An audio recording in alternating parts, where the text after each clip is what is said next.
Call the meeting to order. Please rise for the Pledge of Allegiance.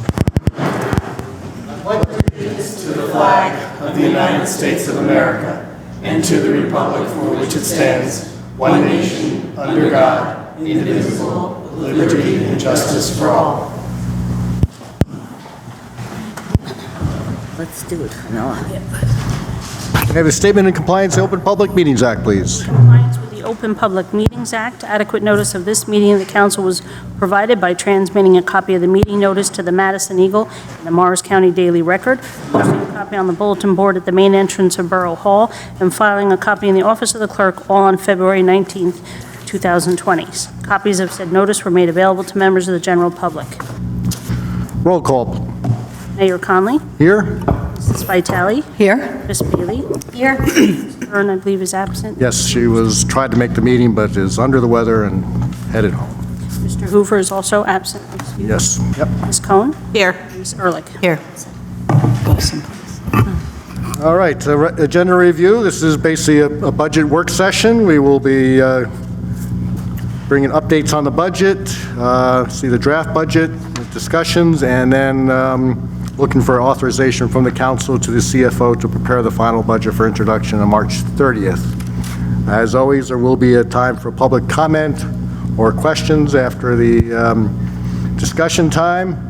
There are no, since it's not a regular meeting, there are no council member reports. The only thing I do want to say right now, report-wise, is I have called a meeting for Wednesday of our emergency management team in Madison with some of the stakeholders in the community related to the coronavirus. And so we will be already taking steps, and we'll be addressing it across departments, and we'll be announcing how we'll be trying to work with others to contain the spread.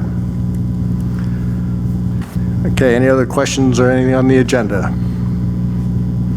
All right. You're up. So I did put a challenge to our CFO that since this is Dr. Seuss's birthday, that he present the whole report in rhymes. I don't think he was able to do that, so we'll... I think I can. That's the little engine that could. I know. Go, dog, go. Thank you, Mayor. Get myself situated here. Tonight we're going to go over all the budgets. We're going to talk about surplus. We're going to talk about taxes on new ratables. We'll talk about municipal surplus and surplus guidelines. There'll be a presentation of the draft budget, including utilities, a review of the strategic planning guidelines in totality, which we've done over a number of years. And then we'll present the alternative budget format, which is something that the Strategic Planning Committee requested. And as the mayor said, the goal tonight is to tie it all together. I'm not going to talk too much about this, but anybody who sees this at home or sees this at online, the pages are and information are readily available online on Rosenet under the annual budget process. Same with the budget schedule. I'm not going to go too deep into it, but you can see we've had multiple meetings. The goal is to have the introduction of the budget on March 30th. As per state statute, the budget after introduction has to be available and available to the public for 28 days for 4 weeks, and then there's a hearing on the budget and hopeful budget adoption. So it would be introduction on March 30th and adoption on April 27th. A few of the budget highlights that you see within the packet here, there's $7.8 million in total capital spending within this budget. And that's a significant amount, and over $30 million for capital improvements over the next 5 years for roads, utilities, and critical infrastructure. Administration is requesting or suggesting that the $2 million electric dividend can continue to be advanced and given, as well as the $200 targeted rebate for income eligible residents. As you recall, we had a $1.5 million dividend, and then it was pushed up to $2 million after a certain number of months in 2019, so the rate needed to be set. So over the course of the year, it would generate $2 million. I'd sent a memo to council in January stating that it was within $50,000 to $80,000 of $2 million that the total dividend that was given back to all the customers was. So council took action in January to adjust those rates to keep it at a $2 million dividend. If you decide tonight to change that, then those rates would need to change. But right now the rates are set at $2 million, which is what the dividend was last year, and administration is advancing that the $2 million dividend stay for this year. Water meter project. We've been talking about this, and with the amount of surplus we have in the water utility and our timing, staff believe that we should encumber the funds this year with the possibility of awarding a contract towards the end of this year to a company that would install the water meters, install the water modules, and get us fully operational. Tomorrow, we will be installing the gatekeeper collectors, which will collect the data. We have a third of the town with the electric meters installed, and about 500, so over 2,000 of the 6,500 electric customers have electric meters on them that are ready for the AMI system. Over 500 water meters are out there. Once these collectors are up and running and operational, we'll be able to read all those meters. We deployed the electric meters book by book, so instead of the staff going out and having to read part of Book 12 and then getting part of it electronically, all of Book 12 will come in electronically via the AMI system. So there'll be a number of days where the meter readers will, instead of having to read meters, we'll be able to deploy even more time to installing more electric meters. And we have over 2,000 electric meters in-house ready to be installed. But so the $1 million we had, a significant amount of surplus, and there's been discussion about how much surplus we should be having, and advancing this money and taking the surplus, putting it into the budget, and then reserving it into capital makes a whole lot of sense to have that, so we can, if we're able to get the RFP done and an award done by the end of the year, we can actually, the money's encumbered, and we can actually award the contract before year end. Other budget highlights, the budget goes up by 1.16%. I should say there are 3 pages at your table that are supplemental swap out pages to the presentation you got over the weekend, because a few numbers changed. It's 1.16% in total appropriations increase, testament to the department heads and council and everyone that were able to continue to hold appropriations at reasonable growth. Budget highlights, in addition to what I listed, which is all, or discussed, which is all right out there, this budget includes a 2% increase in property taxes. The initial documents that we put out earlier had a higher dollar amount, but we were able to work with the numbers and come in at 2%. That was at the request of Finance Liaison Carmela Vitale, Maureen Byrne, who's the backup, and other elected officials, and the mayor all said we really should try to keep it to 2%, so we moved to 2% on that. There's no change in any services. As we've reported previously, there's funds to hire 3 new police officers. Those are to replace officers that are retiring. There's a significant increase in garbage costs this year, over $322,000 that we have to pay for. We don't want to change the services unless services were to change to the residents. The cost of $322.50 needs to be funded through the budget for the new for the increase in costs in garbage and recycling. We did have 5 years of fixed costs in garbage and recycling, so it's appropriate for it to go up, but the amount that it went up was more than we had expected. There's an increase in police and fire salaries and wages of $196,641, and there's an increase in the pension, the police and fire portion of the pension, of $82,000. It's just the contracts. They're all under contract, and those are the salaries that that they're getting paid. So those are significant dollar amounts. So if you add the 322, the 82, and the 196, you're at a pretty significant, almost $600,000 increase just in those expenses that we have to fund. And when you compare that to how much 1% increase in the budget is, and we'll look at that later, you'll see that those are significant cost increases within the budget. There's funds, continued funds for recreation field improvements. Last year, Councilwoman Bailey advanced putting additional funds in at the discretion of that Zach Ellis uses, our recreation director, at his discretion to improve fields, and he's continuing to do that, and that's been working out very well. There's funds in the budget for a master plan update, which is started at the end of last year and will go through this year into next year. There's funds for 2 additional new staff in Public Works. One would be in DPW and one would be in the water utility. And there's money for staffing to extend the currently very short recycling center hours. I'm sure you've all seen the photographs of the new recycling center. And we want to get that open to residents more hours during the week, during the month. And within this presentation, there's a surplus plan which will help council determine appropriate levels of if and when to reduce surplus, how surplus can be reduced, and they're embedded within this budget are a number of small changes that will have the amount of surplus generated next year be smaller than what was generated this year. So, and we'll go over that more later. The GVR property, Rose Hall and Madison Place. Rose Hall's the apartment, Madison Place are the condos.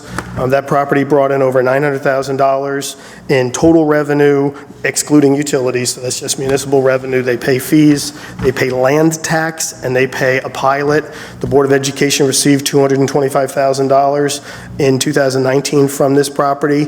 It continues to be the 3rd largest property taxpayer.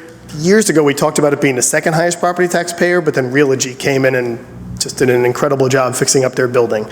So and as you can see, there's a big amount of space between where GVR is at $927,000 versus $600,000 being paid for at Giralda 7 and $1.3 million being paid at Realogy. We talk about having a tax appeal reserve too, which is always funded in the budget, and that's come up. Those are big numbers for someone to pay in property taxes. So when someone contests a property tax and we have multiple years of a tax appeal with a number of these properties, if or when they are successful in that appeal, it's a significant dollar amount that goes back to them. Just imagine if one of these companies had a 10% reduction in their property taxes and it was over multiple years, it would be hundreds of thousands of dollars. So it's appropriate for us to have tax appeal reserves in place. I drove by Giralda Farms my whole life and never really knew where all what all the buildings were. So that's a little map showing the buildings to get orientation. This is this is Woodland Road, this is Lewanika Way, and that's Madison Avenue. You very clearly see the building on Madison Avenue. You very clearly see this triangular building. That gives you some indication as to what the buildings are. And the fact that the numbering, as the mayor said, makes absolutely no sense. 1, 3, 2, 5, 4, 7. It jumps all over the place. Are there any questions just on that little kind of introductory section? So questions on this section? I think the more meat comes later, but Deb's got her. Just a quick one. What's the current tenant? Can you go back to the map? So, like Giralda 3 is currently empty? Giralda 3, the old Quest, is currently empty. Giralda 7 has available space in it. Giralda 2, which you almost can't even see. Like I just tell my wife, you can see it for like a second here on Woodland Road, or on Woodland Road, and you can see it for like a second here. It's really tucked in there. That's Merck Animal Health. They're fully tenanted, not going anywhere. Allergan, there's obviously questions about them being purchased and what will happen to them and will they be moving. Atlantic Health isn't even on the map here.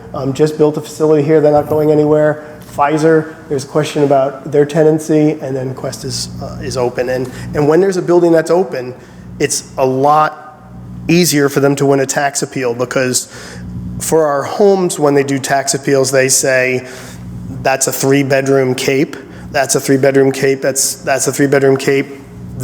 We base it on the sale price.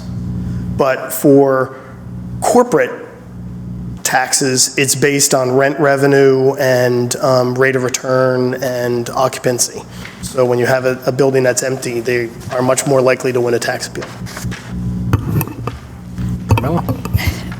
Jim, can you just refresh my memory about the increase in the garbage and recycling budget? How long is that contract for? So it's for 5 years, but we have the ability, if we wanted to cancel the contract early.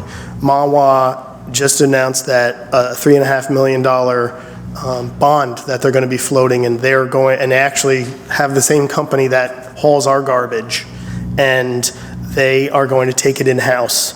Not sure that's the right decision for us. We can learn from them. Yeah, but we'll certainly learn from them and watch. There are other towns that are doing the same thing. So what's included in that cost, and when we go to the budget, you'll see the number in totality, but it's recycling hauling, the company coming in and picking up the recyclable materials. It's the garbage hauling, the company coming in and picking up the garbage. The garbage has to go to the Morris County tipping station. That's, we have a waste flow order. We can't take it anywhere else, even if it's less expensive for us to take it to the Covanta incinerator or other locations. We can't. We have to take it to Morris County. So it's for the tipping fees, so the cost to dispose of the garbage there. It's other items like when we remove the leaves and bring them to the yard, the leaves have to ultimately be disposed of and composted. It's the yard waste, the truck coming around and picking up the yard waste, and then the truck disposing of the yard waste. And now this year, for the first time in a while, we're actually paying to dispose of the recyclable materials. We had a very favorable contract. Other towns have been struggling for years with this, but we had a very favorable contract that ended at the end of the December with Waste Management, where they paid us for our cardboard, and they paid us for our recyclable materials, and it was pegged on an index, but the contract said it can never go below zero. So even though the index went way below zero, they could never charge us. Now we're in a situation where we're going to be charged, and that's going to be $60,000, right? The first bill came in for the first month, and it was over $5,000. So that's a new cost this year. And one of the pluses that this council had made a few years ago was not going to single stream, as I was at a recent mayor's meeting, and they said, I don't know what we're going to do. We had to go back to dual stream, and then it's re-educating re-educating the residents and all that. I said, we made a great call by not going to single stream. I'm going to take credit for that. I know. Take credit for You that, could take the 'cause credit. You and I would talk Yeah, we about that, went to and the I mat just on didn't that buy one. into it, and I'm glad that we didn't do it, because you're right. We would be paying a lot more, maybe $100,000 a year to get rid of that recyclable material instead of $50,000 a year, because what happens is the glass and your recyclable materials always have a little bit of yogurt, a little bit of food contamination in it. When the paper gets contaminated, when the glass gets ground into it, the paper becomes much less valuable. Madison's paper actually has some value to it, so much more so than a single stream. So we're benefiting from that. So thank you for bringing that up, Mayor. Any other questions? Yeah, I want to just talk about DPW and the hiring of one more person, which is very badly needed. I've known that for a very long time. But I think one of the most important things that we've put in this budget this year is the one person that's going to go in the water department. I don't know if most people know, but there's only 3 people that work that department. We have an aging infrastructure, and it's been very difficult.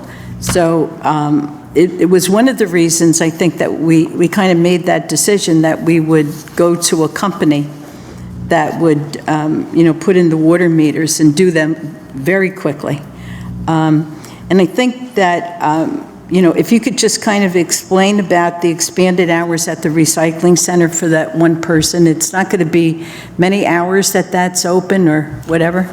We have a certain dollar amount in the budget. There's a little bit of flexibility there, but we have enough to have the facility open at least 15 to 18, 20 hours a week. And I feel strongly, Councilwoman Ehrlich mentioned it too earlier this evening, to have Saturday hours, to have hours on the weekend, because right now it's Monday mornings and Friday mornings, and I'm looking at Deb who works and it doesn't Evening work. hours? Yeah. So we can have those types of hours once the facility's open. I'm sure you've seen the progress photos. We're pretty close to having it ready to go. Okay. Okay. All right, on to the next section.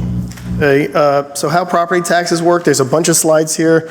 We're going to talk about Conleyville, but we're not going to talk about Conleyville, but the slides are here to talk about how a vacant lot that gets developed can cause property taxes to go up, but in individual residents, property taxes wouldn't go up, just the total net that the town brings in. Because a vacant lot turning into a lot that has a home on it goes from $5 in property taxes to $10 in property taxes. This is 2018. This is 2019. The amount of revenue that was brought in increased, but my home, your home didn't go up. It was just that a new rateable is paying for that. And we've separated that out on the budget, and we'll see that later. So, Mayor, you were saying that that's the second best town in New Jersey? Yeah, Conleyville was voted second best place to live in New Jersey.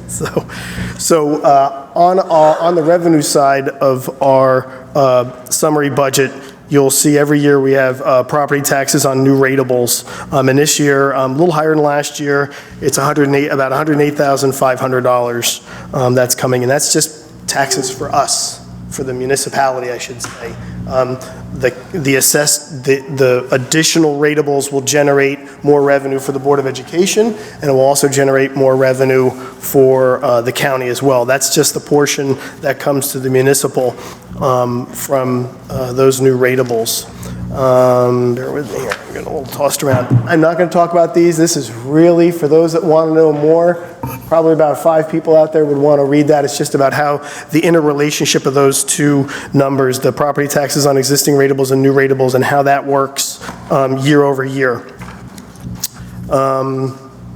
This is also it as well, which, and I'll point to it real quickly. Last year we had a 0% tax increase, but this year, this number of $14,719,000, why is that not here, Jim? That's because that number includes last year's new ratables and this year. So if someone was looking at that and saying, wait a minute, we had a 0% tax increase from 2018 to 2019, why did that go up? This tab explains why. So are there any questions just on that? I know we're going to get to the more substantive. Deb? Just a quick question. You touched on it, that the borough gets $108,500 from the new ratables and the Board of Ed gets their own amount. And since there always seems to be confusion because we're saying a 2% increase, but people will see more than that because the Board of Ed and the county. So what does the Board of Ed get on new ratables? Ooh, let's see. Geez, that's going to be a math problem. Hold on a second. Give me a second, because I just don't keep those numbers in my brain. So the school board's 62%, Borough of Madison's 21%, 22%, so it's about 3 times that amount. So it's going to be about $300,000 that the Board of Ed would get. So if the Board of Ed did a 2% increase, they can actually do a 2.2% increase. We talk differently. We talk about a property tax increase on existing ratables. They just talk about the increase on their bottom line, the increase on their total budget. So we talk a little bit differently, but the bottom line is they will benefit, everyone benefits, the county, the municipality, and the school board all benefit when they're ratables. Having said that, I'm sensitive because we don't want to keep knocking down houses and putting bigger houses on there. So, any other questions? I've really tossed up my presentation here. I don't want to get too confused. Okay, another slide, we're going to talk about surplus. For those that want to know more, this was printed last year. This just talks in greater detail how surplus is generated, and we'll talk about it in a few minutes. It's just a longer description. I will say, I mentioned earlier that there are items within the budget that are going to result in less surplus being generated. I'm going to use the Madison-Chatham joint meeting as an example, and it's baked in here in this paragraph. Last year, the budget was $1.13 million for the Madison-Chatham joint meeting. That's our sewage treatment processing plant. This year, the budget is $1.13 million. We always have extra money in there because there's the possibility within our agreement with Chatham that at the end of the year, we could get hit with what's called a true-up or an additional payment we have to pay. So for those reasons, we have additional money in that line. Also, every year, the budget for the joint meeting is broken down not by what used to be equivalent connections, now it's done by flow, actual sewage waste flow.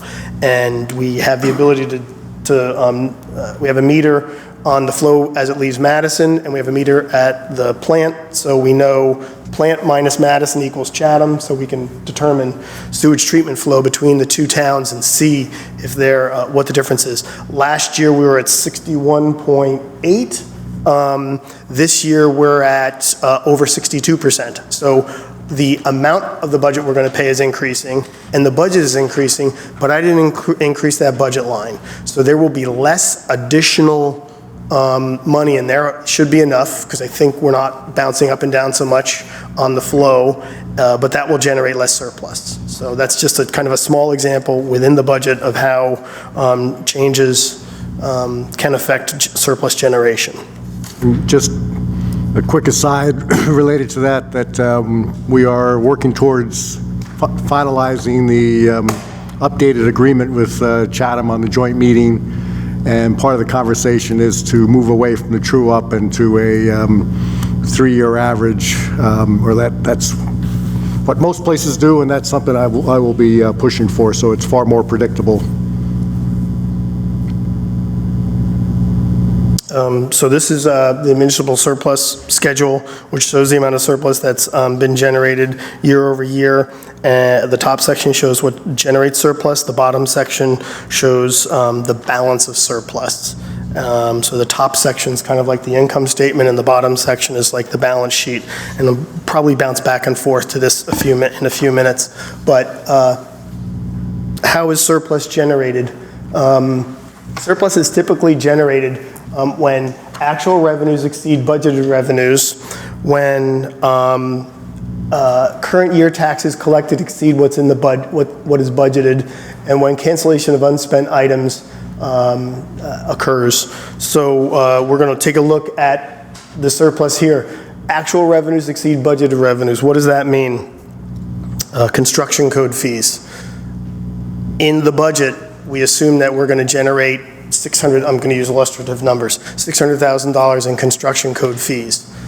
If we generate I don't know if that's going to be real or not, if we generate $700,000 in fees at the end of the year, that's $100,000 in surplus. So what has happened is construction code fees have dropped significantly. We had $1.2 million in construction code fees 2 years ago. It was over $700,000 last year and $600,000 this year. We're estimating almost the full amount, $600,000 in construction code fees this year. So if we have another year of $600,000 in fees, then there'll be zero generated in surplus. 2 years ago, there was hundreds of thousands of dollars generated by construction code. Why was that so high? Atlantic Health was being built, the KRE build and the Rose Hall was being closed up and finished up. We had a tremendous amount of construction activity, and we can't anticipate that from year to year. We don't know. Obviously, there are big buildings like the movie theater that may or may not start construction this year that will generate fees, but we don't know, and we can't estimate that. But that's an example of how increasing the anticipated revenues will generate more surplus. Isn't it even beyond not being able to anticipate it?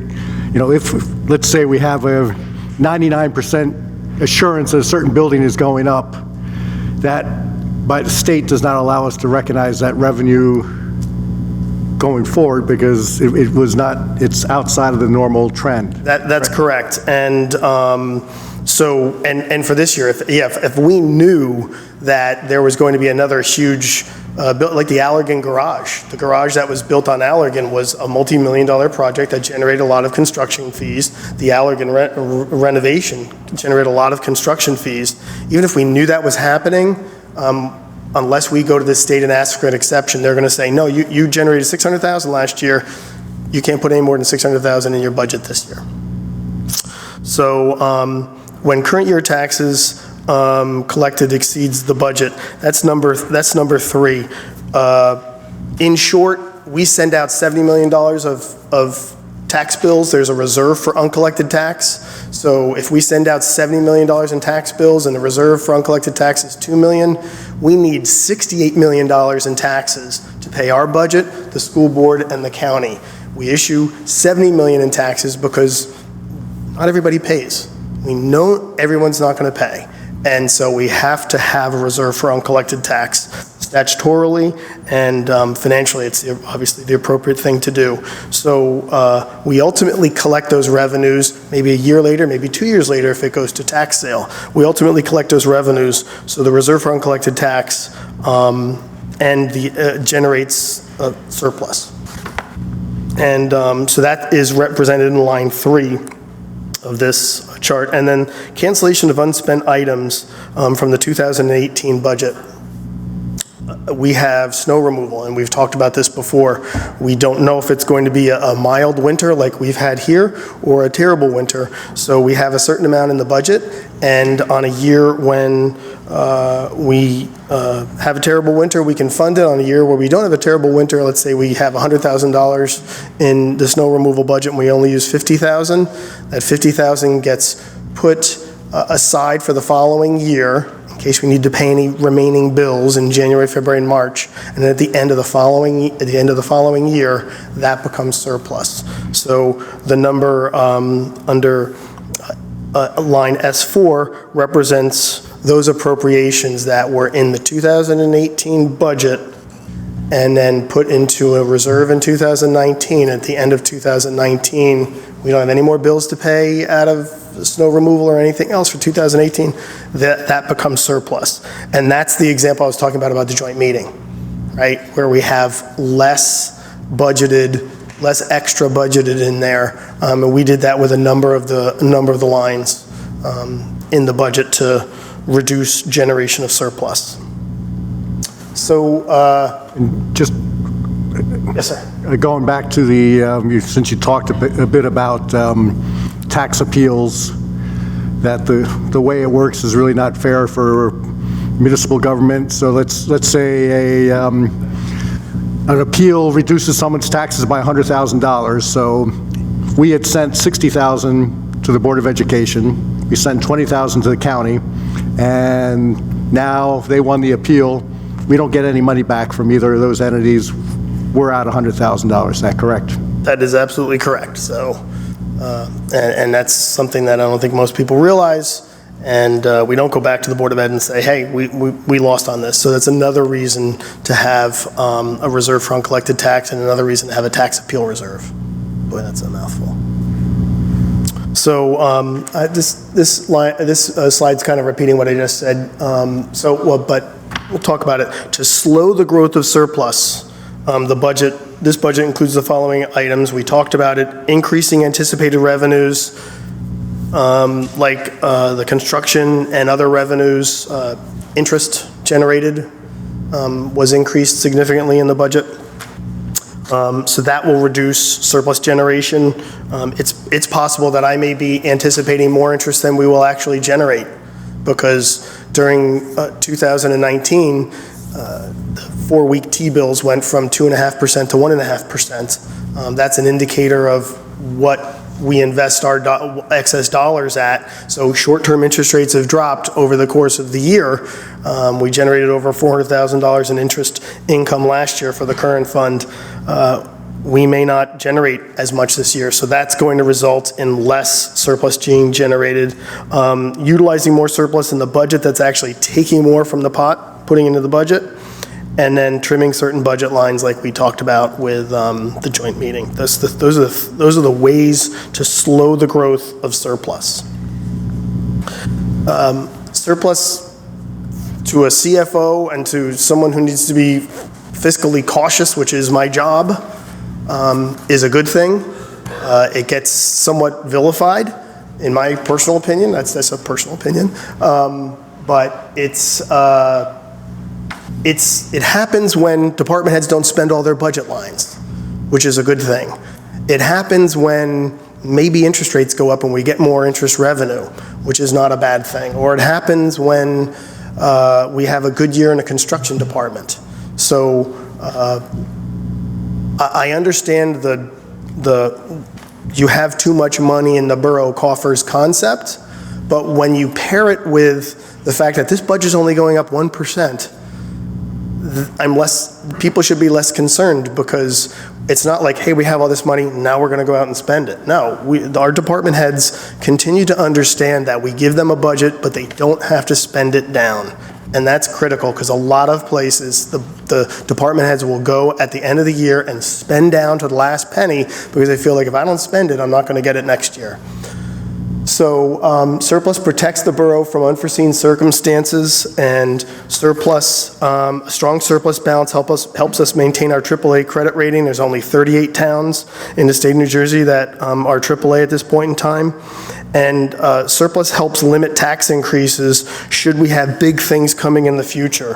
Affordable housing is a huge obligation that could be 10 million or more. Low percentage chance of it being 10 million, but even if it's a 10% chance of being 10 million, that's like a $1 million actuarial exposure.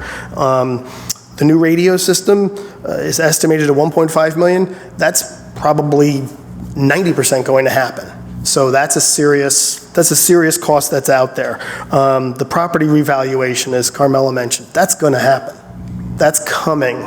And that's $750,000. Debt service on a sewage treatment plant is $350,000 annually. We could choose to take some of the surplus and not borrow as much money if we wanted to reduce surplus balances. Maybe not the right thing for the sewage treatment plant, because we get a lot of that money interest-free from the Environmental Infrastructure Trust.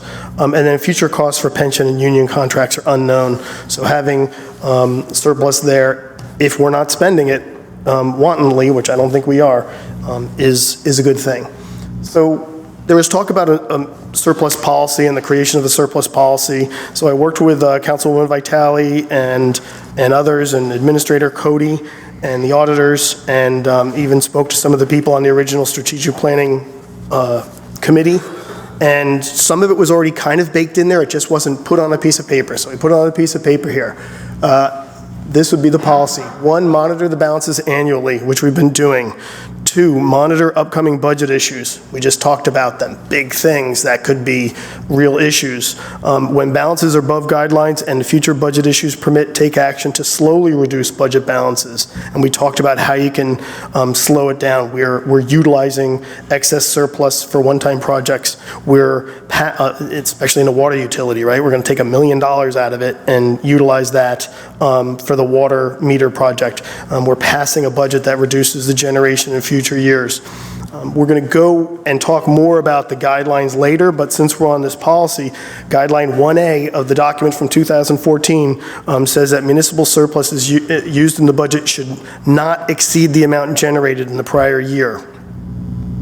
Guideline 1C says any excess surplus that we do have above our threshold should be used for capital and to pay down debt. The report also states that this excess surplus should, quote, be used for improving the long-term financial condition of the borough, not for near-term or operating appropriations. So I do not support using more surplus than what we generated in this budget to reduce property taxes. Because we know we're not going to generate as much next year. We know it's it can be one-time driven, and it's much more appropriate to slowly bring those balances down through the budget, or to bring them down quickly through a radio project or a one-time project.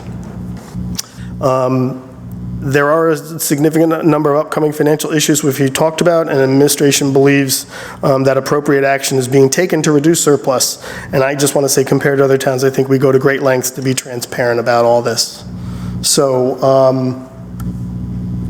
we'll just talk about the one guideline. Guideline 1B is one of the only guidelines that were out of the goalposts, if you will.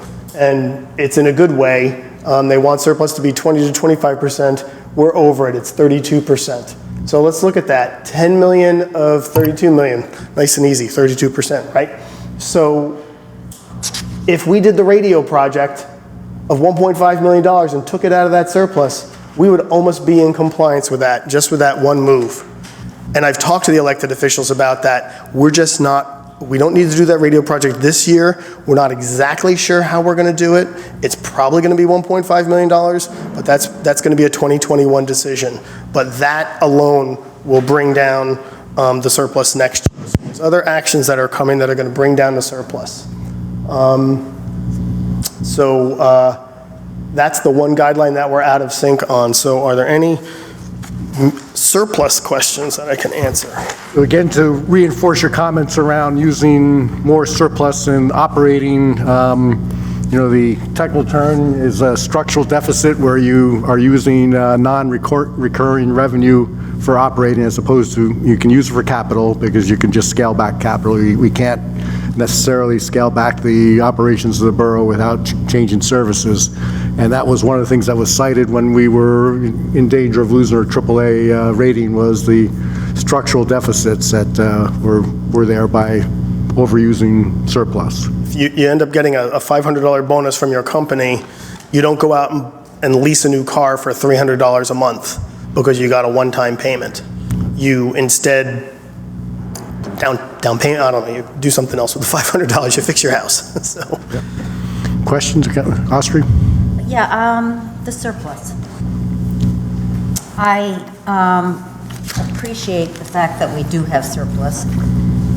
I feel that we've had economic uncertain times where we've needed it. We know from years past that it would have been nice to have when we had that very high contract in energy.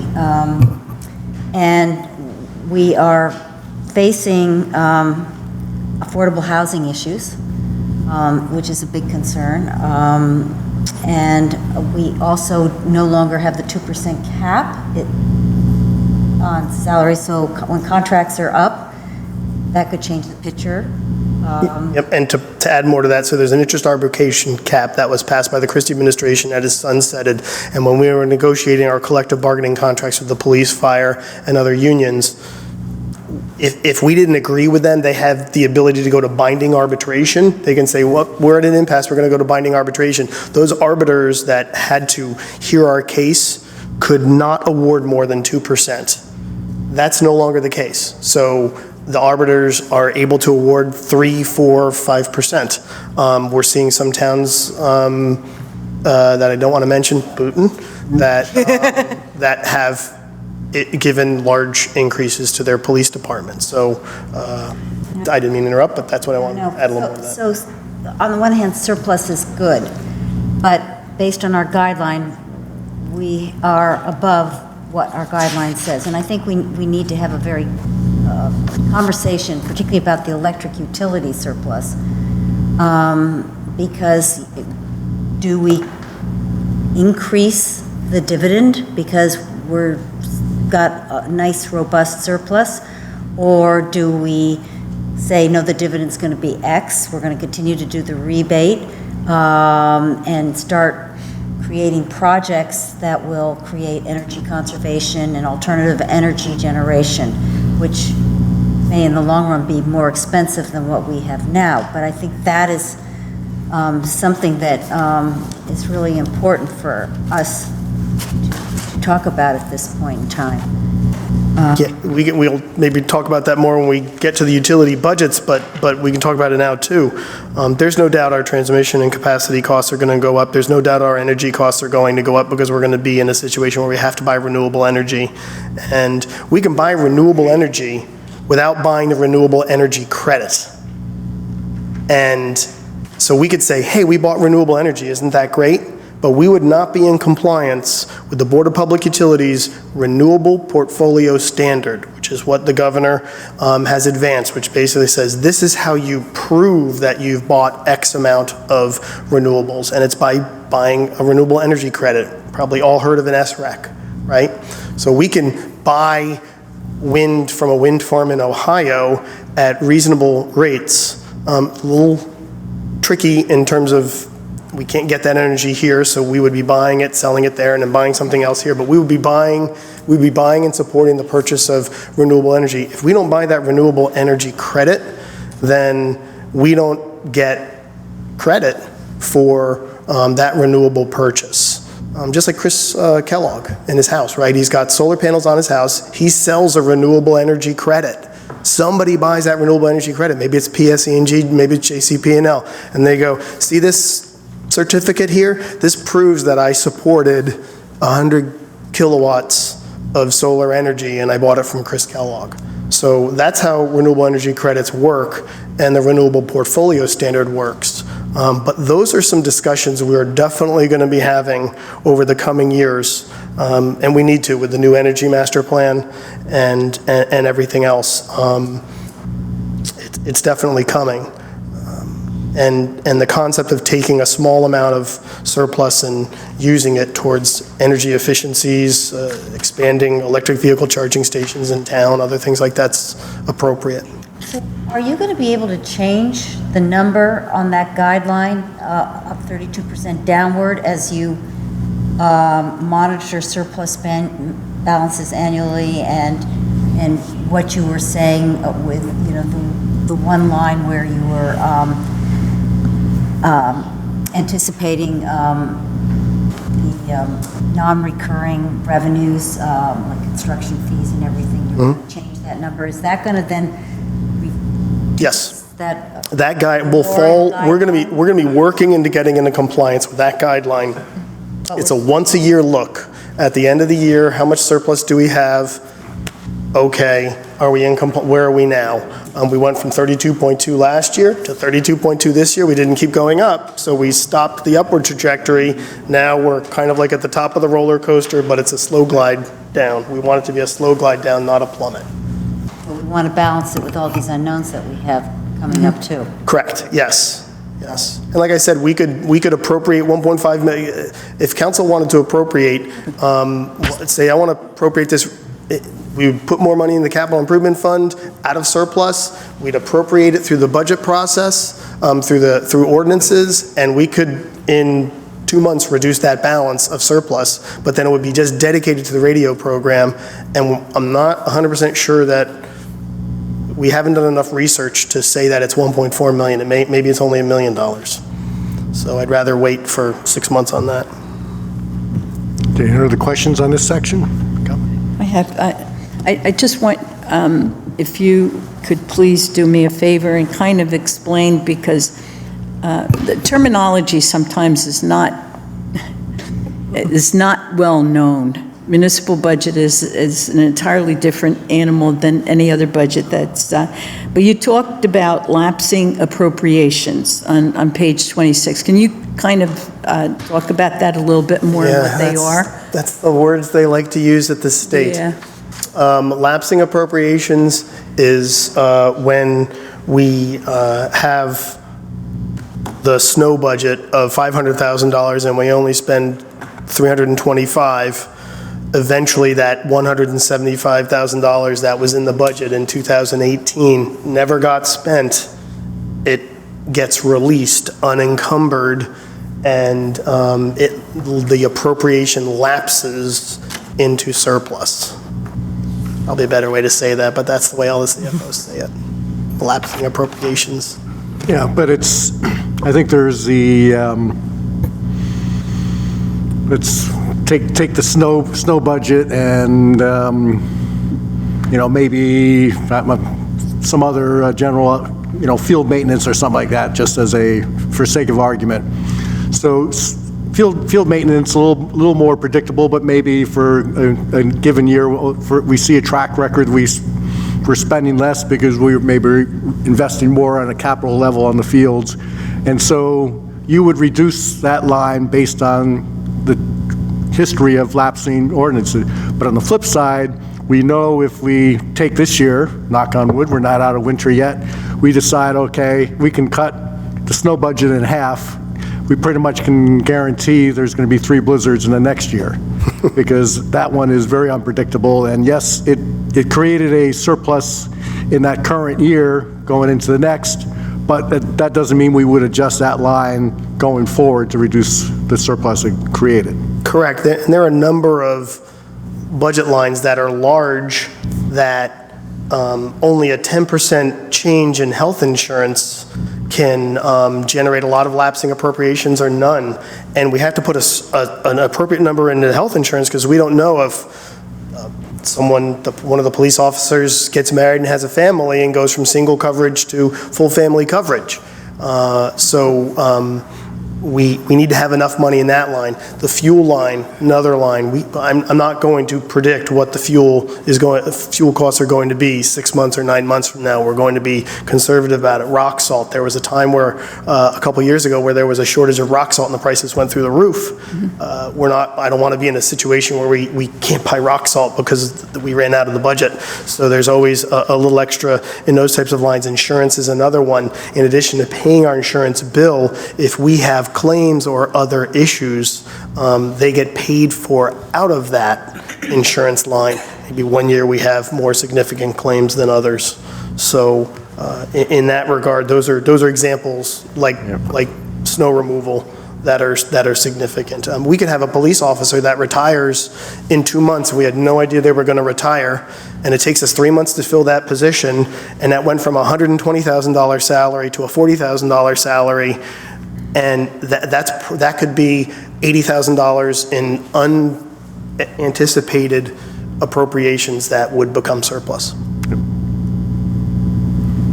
Deb? A couple of questions.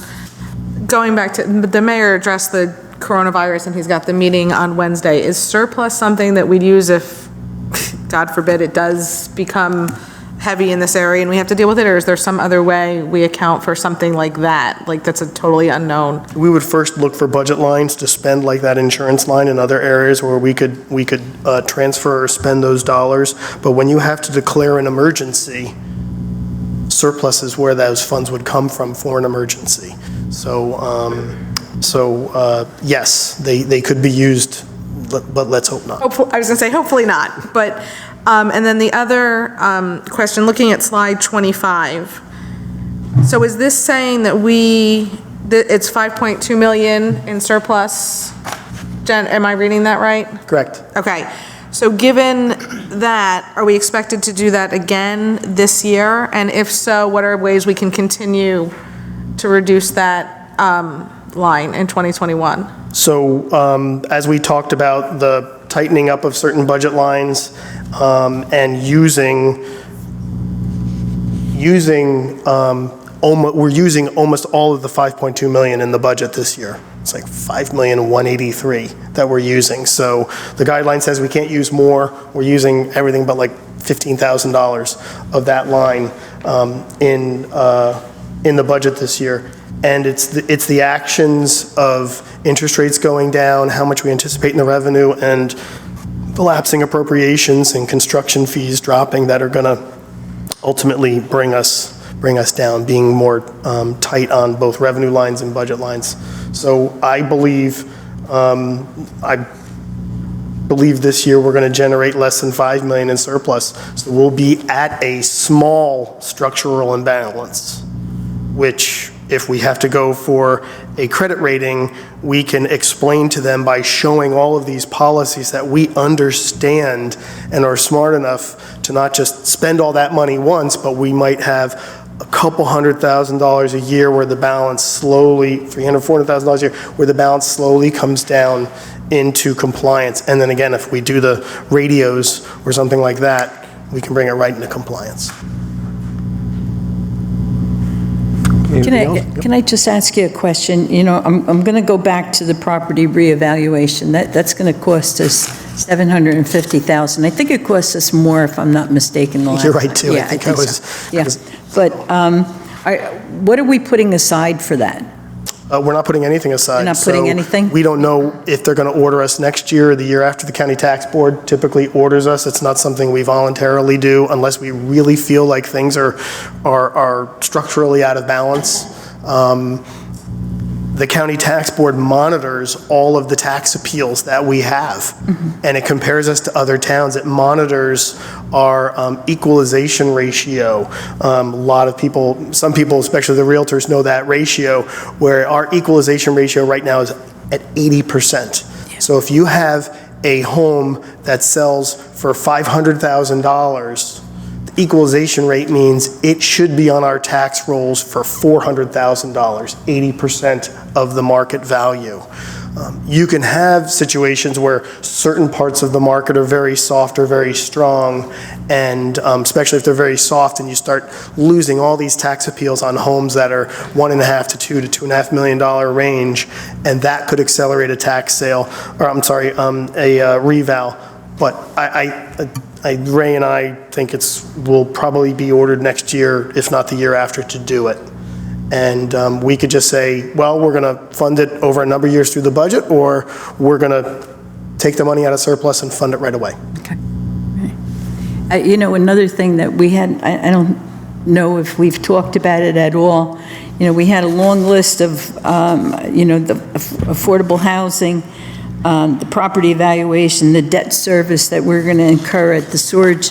And it's my understanding that our GIF payment has gone up as well? GIF payment went up. GIF payment went up. Insurance, yeah. And that goes up every year, a couple of percent. It went up a little more this year, but we did that purposefully because we had a much higher, for a very little bit of money, we got a much more liability coverage. Increased our liability. I think it was from doubled our liability coverage. So it just seemed, you know, for $20,000 or whatever the dollar amount was, it was a no-brainer for us to do that. We did have, unfortunately, someone pass away on the job at the joint meeting, and the joint meeting is under the Madison Chatham Sewage Treatment Processing Plant is under our joint insurance fund. So we have exposure, and being the conservative, cautious CFO that I said I was at the beginning, it just made a whole lot of sense to bump that number up. Yeah, and I think what people don't understand is that we have a separate budget line here for the joint meeting as well.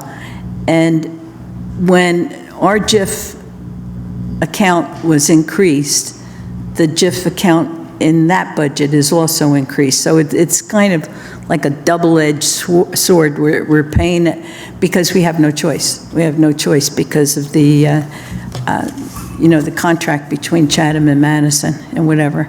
So it's like this vicious circle. Correct. Yeah. Correct. And like you said, if it was only $20,000 increase in liability, the joint meeting is picking up a portion of that. Right. We're paying a portion of it, but Chatham's also paying a portion of that. Right. So the $20,000, we're not paying all $20,000 of it. Chatham's picking up a little bit, tiny little bit. Okay.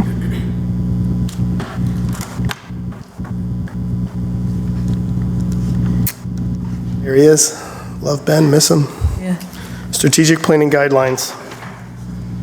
In 2014, at Councilman Bolkowitz's urging, there was a comprehensive strategic planning initiative with volunteers, some who are here this evening, working with staff to establish budget and finance guidelines. Paraphrasing the report, the guidelines provide structure to the annual budget process to assure that a decision on one part of the budget does not have unintended consequences on another element of the budget.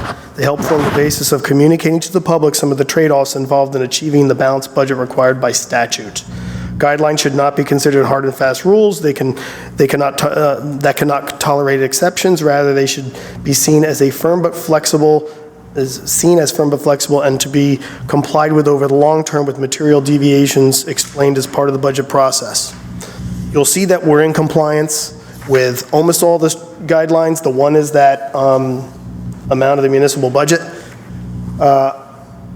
I'm not going to go through these in detail if that's okay. They deal with the size of the budget and the size of the municipal surplus at year end, the amount of budget that is funded through utilities as opposed to funded through the municipal side that's operating, the amount that's transferred from the water and electric utility.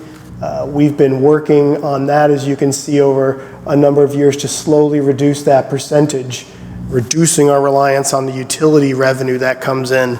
I always pull this out, found this in my basement because my father's a hoarder, but 1944, they had no property taxes that year, and the mayor decided he was going to put a little money out and say how great it was that they had no property taxes, partially because a lot of the old taxes that were obviously not being paid during World War II finally were getting covered. And this document has a full budget in here, and it shows a very robust amount that was transferred from the electric utility to the municipal budget. So we've been doing it since the days of Winston Churchill and FDR. So I just always like to point that out. Debt service to appropriations, that's actually something that's also in the annual debt statement. It has statutory guidelines, but the strategic planning team said, hey, we want to have, should be less than 10%.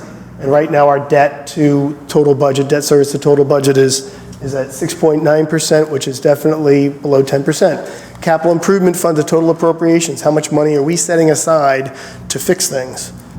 They thought it should be no less than 10%. We're at 11.7%. That's not correct. That should be 3.5, so I'll fix that.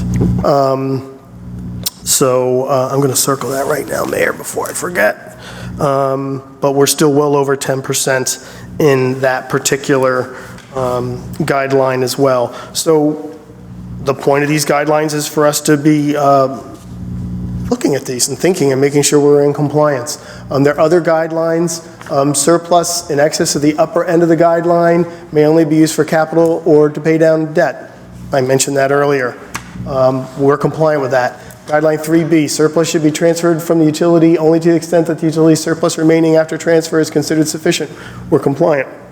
New borrowing should be limited to capital assets having a useful life of 15 years. We're compliant. A police car is not considered a capital item. We cannot use capital dollars to buy a police car because we're replacing them every 5 years. They get a lot of wear and tear. Property taxes and municipal budget should be maintained at prudent levels.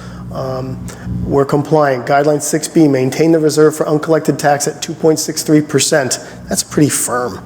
We're at 2.5. So I say we're compliant with that. I don't think we need to have a reserve for uncollected tax any higher. As part of the budget cycle, the chief financial officer shall prepare a 5-year history on how budgets have performed relative to the guidelines. We're compliant with that chart right there. So those are some of the other guidelines that Art and Dave and Tom Bintinger and Mike Soriano put together as part of the strategic planning guidelines. Any questions on the guidelines? And just to reinforce your comment around borrowing longer than a life, certainly one of the issues that New Jersey Transit, as Rachel knows too well, is dealing with is the fact that they have bonded for things that have a life of 15 years and they're bonded for 30 years, which means 15 years after the train car is no longer running, they're still paying for it, and that's just crazy. Deb? Just a quick question on slide, what are we on, 33? And I'm sorry if you said it and I missed it. Guideline 3A, the water and electric utility surplus transfer total appropriation should not exceed 22%. And looking at it, it's actually slowly been going down. Is that partially because of the dividend, so that amount's been going down, or why is that number? I think it's a good thing it's going down, but what, can you explain that? It's intentional. There are others that feel the same way I do, that we don't want to rely too much on the utility for covering the budget, so we've been slowly doing that. The KRE and the new revenue that we got from that has really helped, and the new revenue from the other increased new ratables has really helped for us to slowly not have to use as much surplus. And when we don't need as much surplus from the electric utility, we are able to say, hey, there's extra left over, it's going back to the residents as a dividend. Any other questions on the guidelines or comments? Carmela? I want to talk a little bit about, I'm sorry. Yeah, get that I want to talk a little bit about, the strategic plan. Tom is sitting here, and they worked so very hard on it. And we know that we've been trying very, very hard to get that under guideline 1B down to that 25%. And, but, I often wondered about what other towns do. We got a AAA rating. We've been told that we're using the surplus in the proper way. But I think it's healthy for us to have a surplus. I think we're very, very lucky to have one. And one of your questions, I think, before was, what happens if, we need a big preparation? Well, we were all here in Sandy, and all of a sudden, we needed $1 million to clean up this town, and that's where that money came from. So, it's a healthy way, but we still are working towards getting that first guideline down to the 25%. I think that we've done like a really great job on the other guidelines. We're getting where we're supposed to be. So, in the next year, it's going to be kind of interesting to see what happens with if we're going to have enough surplus to handle all of the things that we want to do. And I think it's very important that people understand that we've been pay-as-you-go. We've been doing a lot of streets, a lot of infrastructure, doing things that have been pushed aside for a great many years. And I keep on saying that same thing. It was like about 10, 15 years that nothing was actually done for the infrastructure.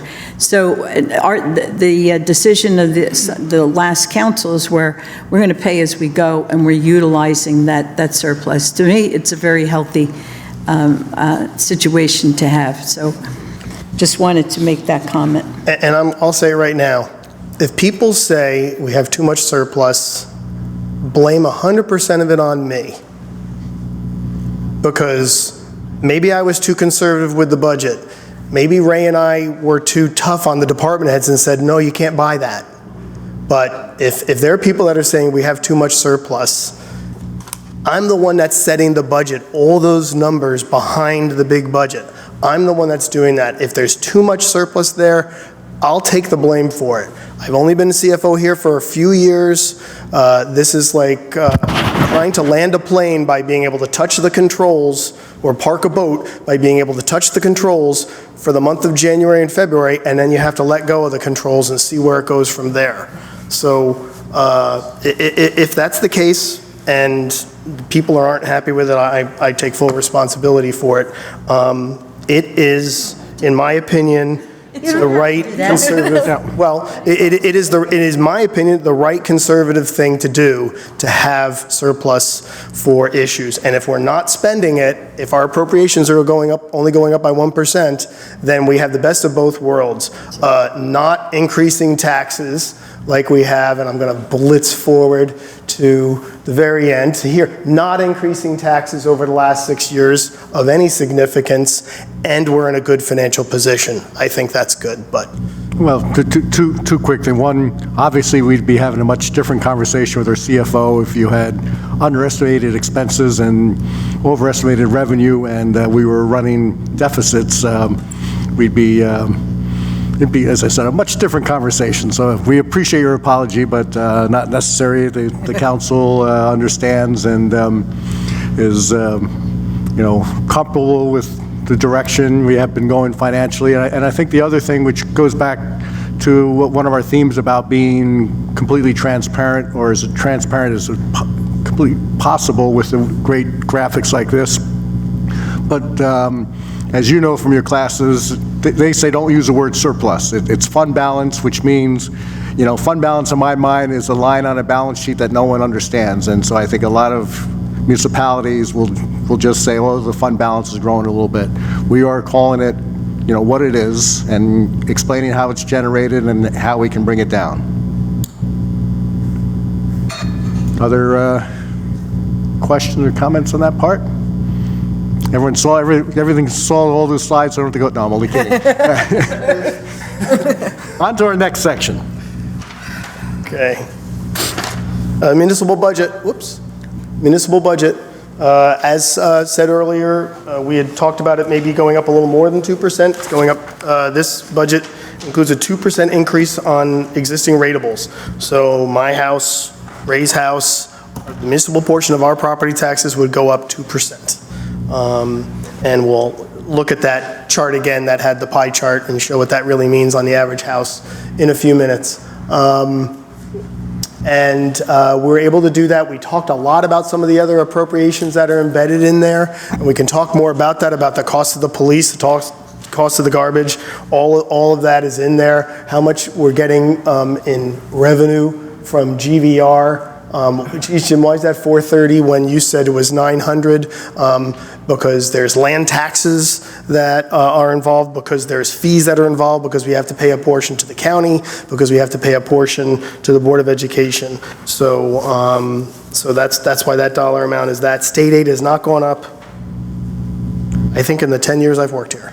So that means it's just becoming a smaller and smaller portion or percentage of the budget. And I related to that line, I did get a call from the governor's office, and the proposed budget, state aid for the school district is proposed at an 18% increase.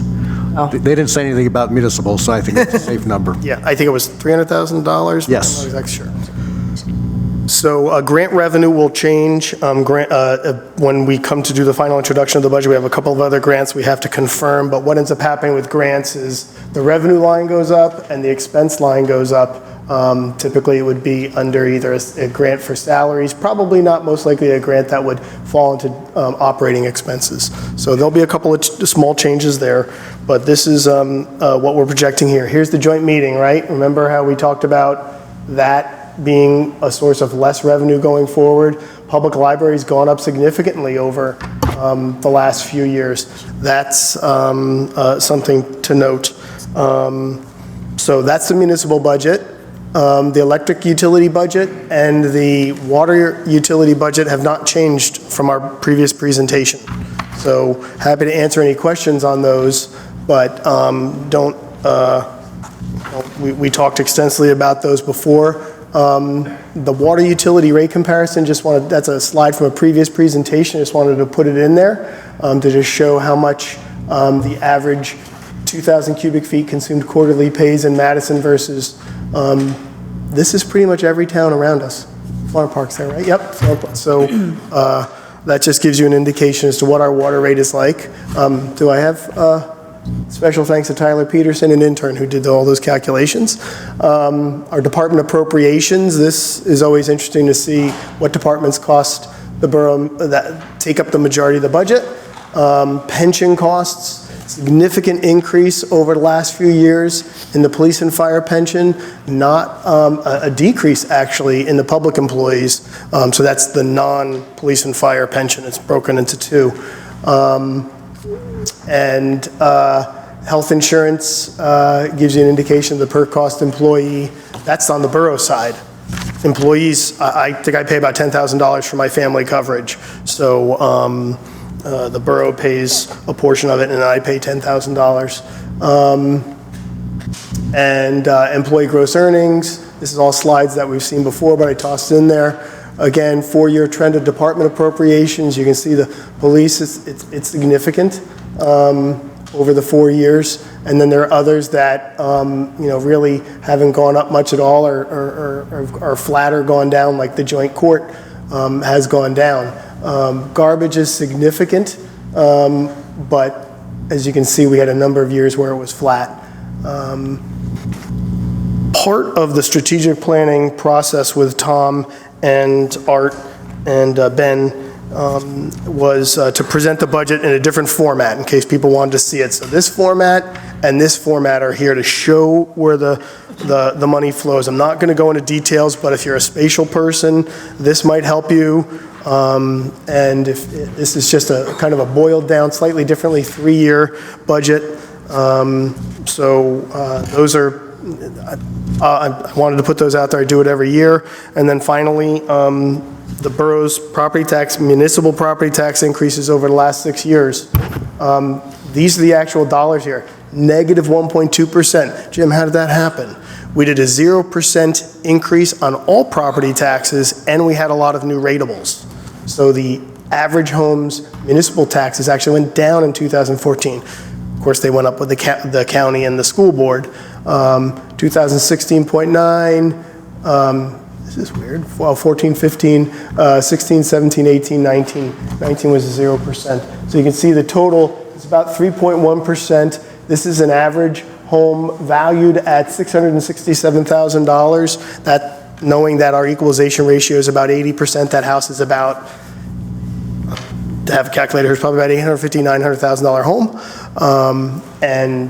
They're paying $2,888 last year in municipal taxes, and we know all the services they get: garbage, sewer, paved roads, police, fire, court, all the different things we just talked about.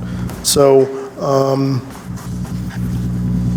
are there any questions on the budget itself? I did go through it quickly because I know we probably have a lot of questions, and that'll spur discussion. And I'll just, while people getting their questions ready, remind the people in the audience and those watching at home that this presentation will be on Rosenet, so you can take a look at that flow chart and other things at a more leisurely pace and understand where the money's coming and going.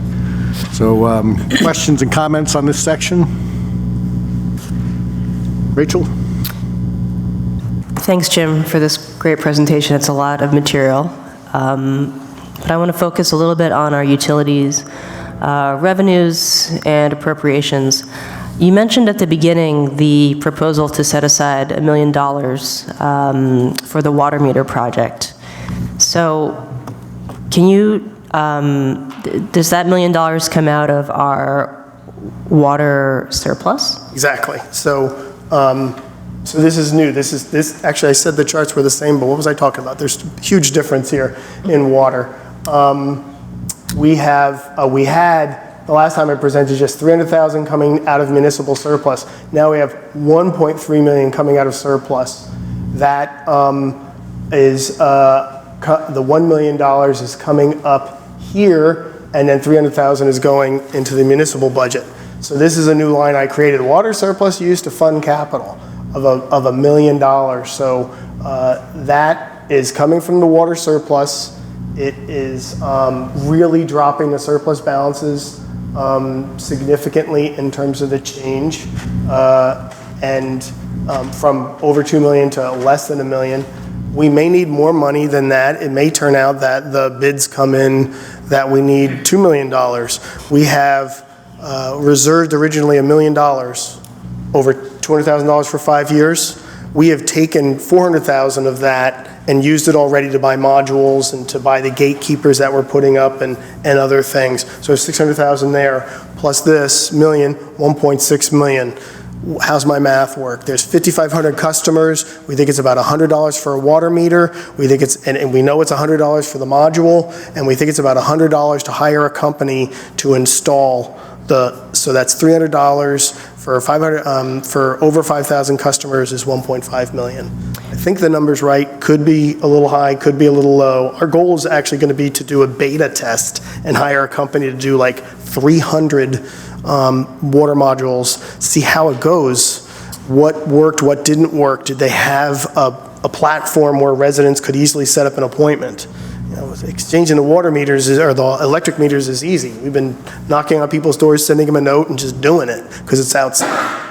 Water meters, we have to get inside. We have to see the condition of their pipes. It's their pipes that we're connecting the water meter to. So it's a lot more intricate, and some companies have tremendous online platforms where you can set up an appointment and you can actually, you'll get a text. Hey, we're going to be there in half an hour.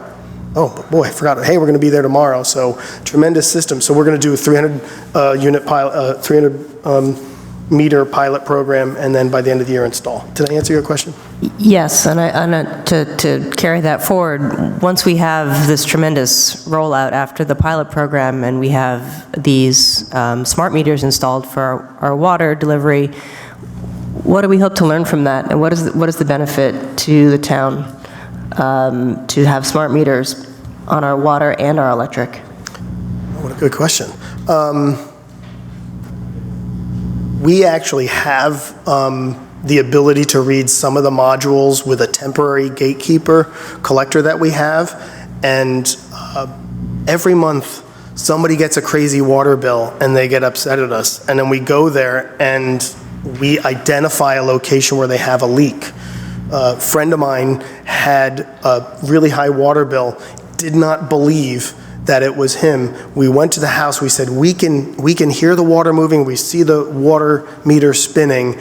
What's this pipe go to? Oh, that goes to an outdoor line that feeds a fish pond, that refills a fish pond. And we turned it off, and the meter immediately stopped spinning. It turned out underground, the pipe had broken, and the water was just seeping into the ground, and you would never know. It wasn't going, the fish pond wasn't overflowing. You wouldn't ever know that this was happening. That happens more frequently than you think, or I was gone for a month and my kids flushed that toilet in the basement and didn't jiggle the handle and the toilet ran for a month or two. Why'd my water consumption go up so much? The new water meter system will actually analyze the consumption on an hourly basis and say, hey, wait a minute, that house consumed water every hour for 36 hours in a row. There wasn't one time where they stopped consuming water. There's got to be, and it will give us a flag and it'll say, we think there's a leak there, and then we can notify the resident. That's number one. Number two, I know Councilman Rowe and others have said this in the past, that our biggest workers' comp issue is always has in the past traditionally been our meter readers, because they're all over town walking on sidewalks, and we've had some meter readers out for months on end because they slip and fall. They won't have to do that. Another benefit, when someone moves out of an apartment or someone sells a house, they want to close the account. Right now, we actually have to drive there, meet them, read the meters, get the calculator out, calculate the final bill. Can you give me a check? And get the check. Now it will be able to be done online, where they can call Donna and say, I want to close it down today. Okay, close it down today. And Donna does it remotely and says, here's your bill. And they go online and they pay the bill and the account is closed. They don't have to come in. We don't have to set up an appointment to get there. So those are some of the benefits. I understand that our very old water meters that some of us have, original to our houses, are slow. They run slow. So are the new meters expected to address that, and what will the impact be to our revenue?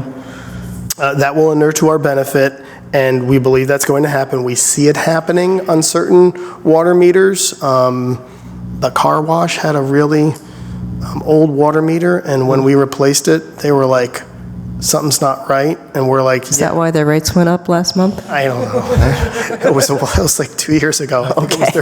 And they're like, something's wrong, and we're like, yeah, but we won't charge you for what you got that you should have been charged for. So there are examples, and I shouldn't single out the car wash. I believe it was the car wash, but there are examples like that where a meter gets installed and it changes. There's a benefit just to getting in everybody's home and doing a full audit, right? You might find that there's something incorrectly wired on an electric meter. You might find out that something's incorrect in another way. So having visual eyes on all these meters is a good thing. So I think there's two ways to think about our water rates. One is that, as you pointed out with this comparison to other municipalities, our rates are strikingly low. And I think right now we are not even necessarily, many of us in older homes, paying the full value for the water we consume. And if we are focused on conservation and the absolute necessity of water that we, cannot run our town or our homes without, it makes sense to true up the value of the water that we use and make sure that we understand our own water consumption in our households and adjust our habits accordingly if need be, running our sprinklers on rainy days and so forth. We could address that kind of behavior. But also, I think there's something to be said for a measured and sort of steady, slow increase on our water rate to start to address the fact that we have an aging water infrastructure. That's something that I think we don't want to have a sticker shock scenario where we have to bump up the rate, 10% unexpectedly.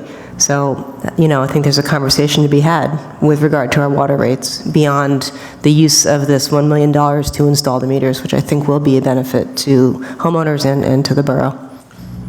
And I would advocate, ultimately a council decision, but when we talked about, Deb said, what's that number going down a little bit on utility surplus being used in the budget? I would advocate that if there is additional revenue, one of two options: more in infrastructure or more on reducing our reliance on the electric utility in the municipal budget. Lou DeRosa, our fire chief, would say we need a third water tank. We only have less than 2 million gallons in the air in our water tanks. We consume over 3 million gallons in a day. And Tom DeBiase will tell you that of the sphere, it's never filled to the very brim, and you never want to go more than halfway down. So it's this balance of constantly filling. That water tank gives our system pressure, but it also protects us in case of there being a significant fire and us needing a significant amount of water. It's certainly something to look into. I'm not sure, I don't want to upset Lou, I'm not sure I'm an advocate for another water tank. I mean, we filled up Mead Hall 3 times with water. If you put all the plywood over the windows of Mead Hall and put water in it, we filled it up 3 times when that fire occurred in 1990 or whatever. I was about to say, for those that have not been around. 89. 89. There we go, yep. My dad called me, he goes, "Did you hear the news? Drew University burnt to the ground." Pictured this, what? But when Mead Hall had a very bad fire, we filled it up 3 times, and we were able to do that. So that is clearly something utility advisory and engineering and others and council should continue to, but that would be another use of the funds that would come in. And I'd also say that $900,000 a year in being used in the water utility for capital, 900,000 here. It's 2.4 million in total money coming in, and we're dedicating 40% or 30% of that to capital. That's tremendous. We've done a tremendous amount of work on our water utility over the last number of years, as you can see here. Any other questions or Carmelo? Jim, can we talk a little bit about the pension costs, which is your slide 42? That's one of the reasons that, we're going to have some monetary problems this year, of course, because the police and fire pensions have increased so much. But I think people need to understand that the rest of the public employees, even though they're union, the difference in the cost and how it creates a problem for us. Sure. Yeah. You can see the incremental difference in police and fire just over 2 years, and the total cost of police and fire for the number of employees in the system versus more than twice the number of employees in the system for the regular public employees retirement system. Why the big difference? Why the big cost? 30,000 per employee versus 10,000 per employee. That's on the municipal borough side. Employees all pay into their pension system as well. Chief Lou is a fireman, pays into his pension system, and I pay into my pension system, Ray does. The cost is so much more because a firefighter or police officer can retire and immediately get their pension. So if a police officer was hired when they're 22 and they retire 25 years, fully vested in the pension, and they're 47 years old, they don't have to wait till 65 like I do to go into retirement, or Deb does with the teachers union to go into retirement. They immediately get their pension starting at age 47. So it's such a more rich pension system, and it's paid for so many more years, right? You just 47 to 65, that's 18 more years of being paid 70% of their salary. So that's why it's so much more expensive. It also, unfortunately, makes it a challenge to retain officers until they're 65. Love Kevin Boone. Wish Kevin Boone didn't have to retire. He's getting close to retirement age. We don't have many Kevin Boones that stay until they're, I know Kevin Boone, who would think Kevin Boone is 60 years old? He looks younger than me. We don't have many police officers that do that, unfortunately. The flip side is that we are able now to hire police officers that maybe retired in another system, took a year off, and then came to us and worked part-time, like our two school resource officers, right? They're part-time, they're not, we used to have Jerry Mantone in the school, full lieutenant, being paid $200,000 a year all in. Now we have a part-time employee being paid $50,000 a year. So there is the benefit of being able to get some of those types of employees that have a significant experience level, but that's the reason why it costs so much. Did I answer your question? Yep, got it. Deb? I have a bunch of questions, so don't get mad. Pull up a chair. Two easy ones, which I think they are. The $12,000 we pledged to the Y, that's somewhere. It's in there, yep. It's There. in the operating budget, yes.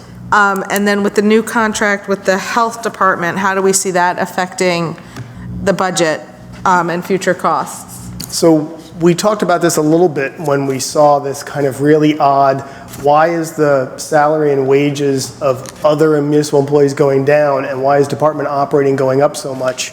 Because we had a shift where we had employees servicing the Board of Health, now we have a contract servicing the Board of Health. But in total costs, next year, I used next year as the example, and I did in the presentation with the department heads. We're going to be paying $115,000 to Bloomfield. And that will give us all the food inspectors, the REHS, environmental health specialists. It gives us all the health education, and it gives us the health officer to support us during all the issues that we have. We will continue to have a paid nurse, Marlene, will continue to be our paid public health nurse, but $115,000, and I say next year because this year we still have Chatham under contract.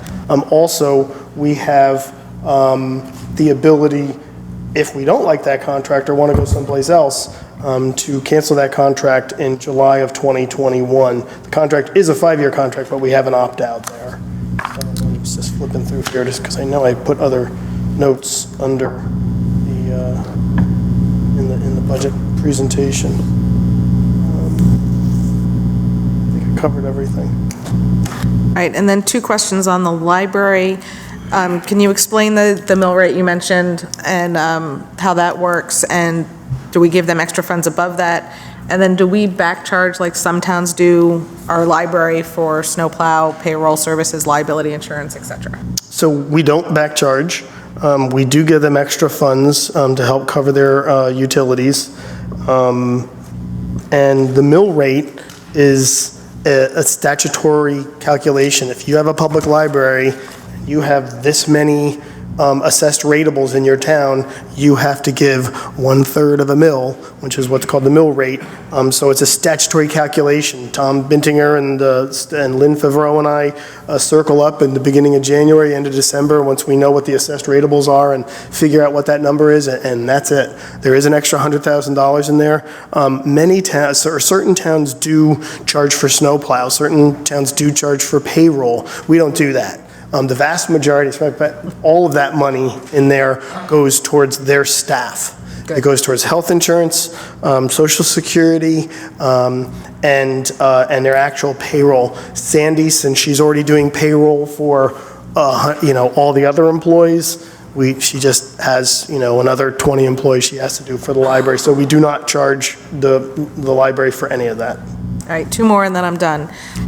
With technology changing as rapidly as it is, does it make sense to have somebody come in and look from the outside for best practices, what our strengths are, what our weaknesses are, what we need to address to ensure that we're doing whatever we can to keep up with the ever-changing technology and all of that stuff? Yeah, so the Joint Insurance Fund has a cybersecurity best practices checklist. It's not one that we bring here like the regular municipal best practices checklist.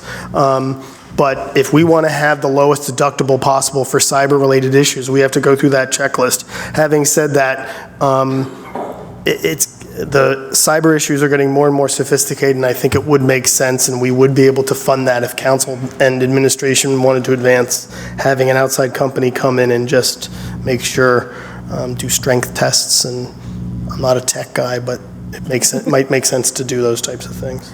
And then finally, I know Lisa Ellis has been working with Eric, and I apologize, I don't remember his last name, the director of the Community Arts Center, to put together a proposal to get it so that it's rentable. Sound, lights, curtains, all the stuff that's needed so that we can rent it, because it's been doing a great job so far, and it would only enhance it. Is there room in the budget?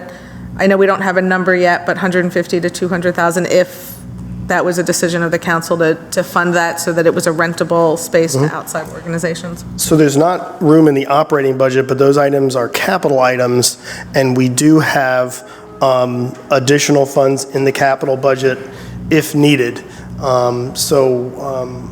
If council wanted to look into that, certainly would be appropriate. It's all capital items, and they did get a $45,000 grant, which was fabulous.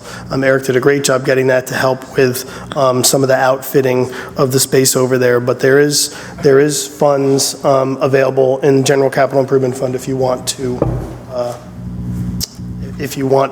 consider advancing something like that. That would be voted on like any other capital ordinance separately with an introduction and hearing and adoption.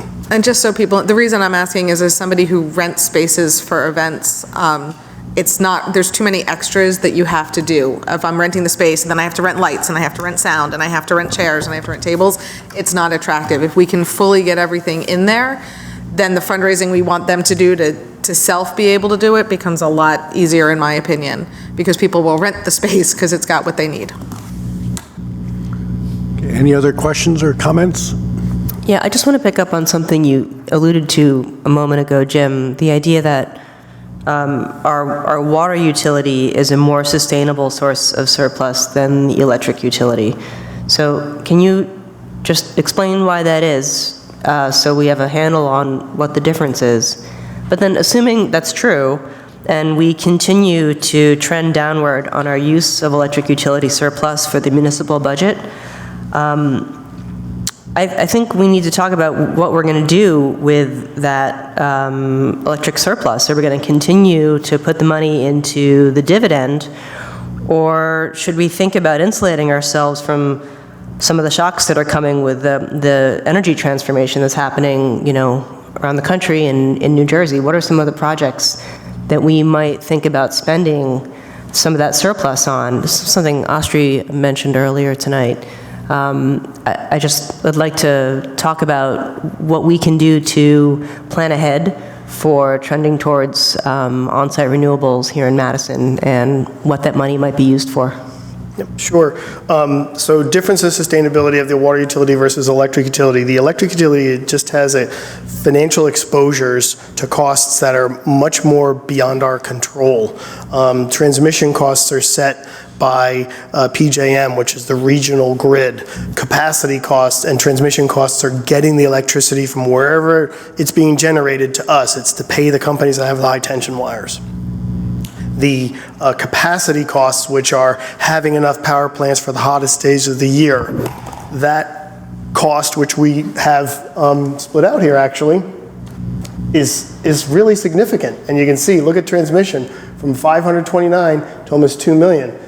Capacity bounces all around, but is in that $2 million range and has been over $3 million. Those are significant expenses in the overall utility operations, and they're out of our control. They're set by market forces and by the grid. Water utility is not that way. I mean, we have to pay the electricity to pull the water out, we have to maintain the system, but other than that, we control a lot more of it. So the risk is less if we were to do that. So I would always be an advocate for, and this sounds crazy, to increase the water rates, to fund the municipal budget, and then with that, there would be a decreasing need of electric utility revenue for the municipal budget. And where would that go? That could go to rate reduction, but more than likely, we are going to have to comply with another big issue, which is the renewables. So in terms of a small sense, the mayor and I talked about this a little bit.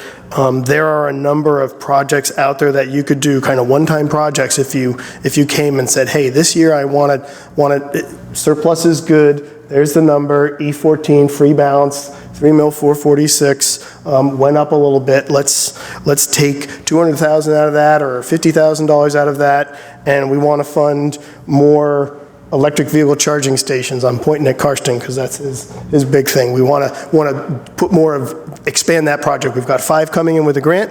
We could expand that. Do we want to consider the Energy Star program? As a member of as a customer of our electric utility, when you buy a Energy Star appliance that's electric, you can't mail that receipt in for a $25 rebate because we're not part of that program because we're a municipal electric utility. We could do that. We could, we're talking, there's a committee that's developing a community solar project for residents that maybe live in apartments that can't put solar on their apartment building but may want to buy into solar. We may be able to, we may use those funds to fund part of that. And I'm sure there are other projects that you all might know or want to advance. Mayor and I have talked in the past about other utilities give a credit or a rebate to someone who buys an electric vehicle to install a charging station on their property. So maybe there's a way to, if Karsten's the owner of the apartment building is willing to put a charger on there, we can say, okay, we'll give you $500 towards that. It stays, it's not like we're helping someone buy an electric car and they move to another town. That charging station stays here and we're advancing electric vehicles and supporting that. And in the end, clearly that's a more sustainable, no offense to Luke Oil and Shell and Sunoco, but we'd rather have them be a customer of our electric utility. Thanks, Jim. I do think that any and all of those are really worthy projects, and I'm looking forward to talking about those more this year. And so if that's something council wants, then we should talk about a number. 200,000 would be a number that would be kind of the maximum that I would say would be appropriate, that it gets put into the budget, set aside in an operating line, that then council comes back later on in the year and says, this is, we spoke to, we did some research, we did this is the project or projects that we want to fund with those dollars. I would need to know that now, just the dollar amount. We wouldn't need to know the projects now. So I think to support that, I think it'd be a good idea to put that 200,000. I'm kind of looking maybe not as bold as the late 19th century when the council didn't sit in this room, but established the electric utility that really set up Madison for 100 years plus. We are now in a whole new world in utilities, and for us to make this investment, especially since we have the ability to do that, I think be a great idea. So Rachel, as our liaison to utilities, I think we can start working on that, and if the council is in agreement that we would, as we get ready to make the motion for the budget to move forward, that would be included in there, a $200,000 reserve. So just explain where it would go. Is that a new line item, and is that 200,000? I mean, this is a one-time? It'll be So that would be just one time for this year, and then if they make a decision next year, another 200,000. And I could see a committee coming back and saying, okay, what we decided to do was, I'm just throwing numbers out, was $100,000 infrastructure investment of charging stations. But we wanted to do this Energy Star program too, so Madison is on the same playing field. So maybe that becomes ongoing, but I really would love to see that, let's throw stuff on the wall and see what sticks. And if you fund that Energy Star program this year and you understand, it costs us $25,000, it's like the $200 targeted rebate. We know what that cost is at this point, having done it in a number of years. It's easier to bake in. This year can be the beta and then move forward with that. From an accounting standpoint, Carmela, what I would do is I'd add a line here like E9.1, and I'd put in 200,000. I'd specifically write, renewable, energy efficient, whatever. I'd give it a separate title. There'd be an additional revenue there. We'd take out a little of, and we'd have to balance it and make sure the revenues work out. Actually, we wouldn't have to do anything, given the way it is. but less surplus would be generated at the end of the year because 200,000 would be used towards that. So that is, in essence, on the electric side, similar to the water using $1 million. It's a way to slowly reduce, through a one-time program, our surplus balances. Okay. All right, any other questions or comments? Can I just make a comment? You know, I'm looking at this, the Department Appropriations on page 41. And when you look at it, and you know, anybody that is looking at it and they see, well, the court is that one little tiny sliver, okay? Why is that? We have, and I think that people need to understand that's probably one of the most successful shared services that we have with the other towns. And that's why that is such a small little sliver.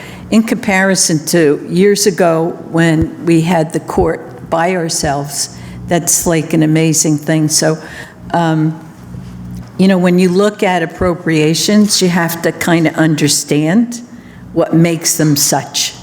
You know, so I just wanted to bring that up because I think when I look at this, you know, we've done really good down at the sewage treatment plant, and you know, in keeping the steady budget. It's a little bit lower this year, and we've done very good with that. So I think those are very important for people to understand that this is worked on a continual basis all throughout the year to get to figures like this. So I think the town has done a great job.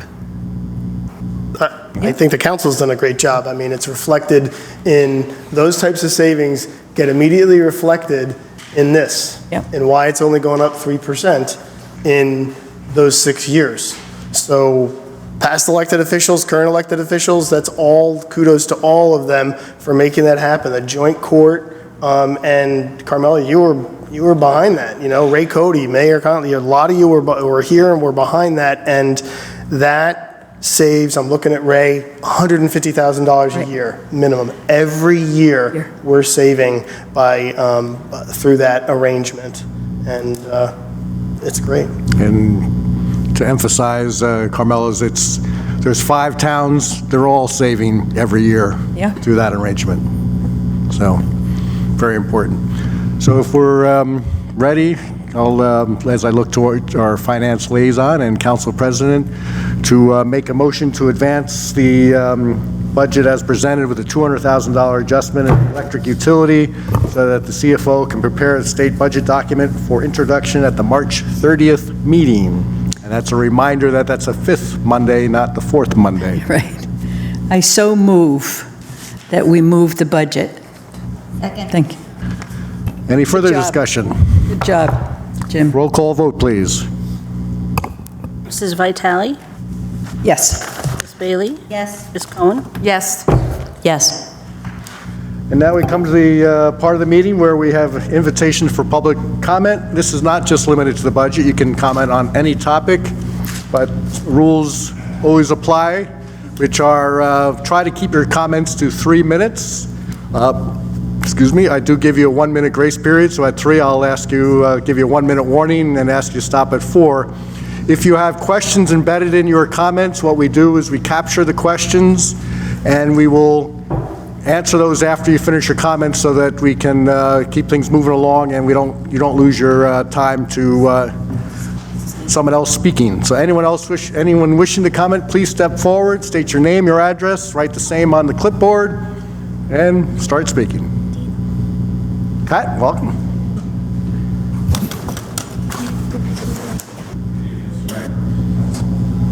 Pat Rowe, 25 Pine Ave, Madison, New Jersey. You getting that, Robert? What's today's date? March 2nd. March 2. 25 Pine. Start the clock. Thank you very much, Mr. Mayor. Jim, thank you very much for all the information. And I do have some comments. I do have some issues. As I had said to you guys, really should have filled this out first. I really think you're making a mistake looking at a budget without having reviewed all the money that you currently have in the bank and all your various accounts.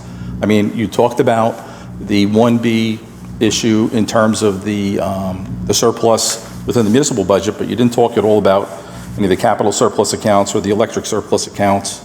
And I appreciate all the work that the budget committee did, and it helps quite a bit. And that rule, unfortunately, the way it's currently structured, you really have two choices. You either decrease the numerator or you increase the denominator, and that's the only way to bring that number back down to 25%. So that means you either put less money into the budget, which means you're going to have to go below the number that you put in the year before, or you're going to have to increase the size of the budget, which I'm sure you don't want to do. So unfortunately, the only way to arrest the growth in the municipal free balance account and the surplus account is to violate that one rule. And I think you really should start to take a look at it, because the amount of money that the borough is now holding on to is fairly significant. I wrote myself a bunch of notes here, which I'll probably just write up and send in, because I can't never read my own handwriting. I know the feeling. This is, I think, useful here.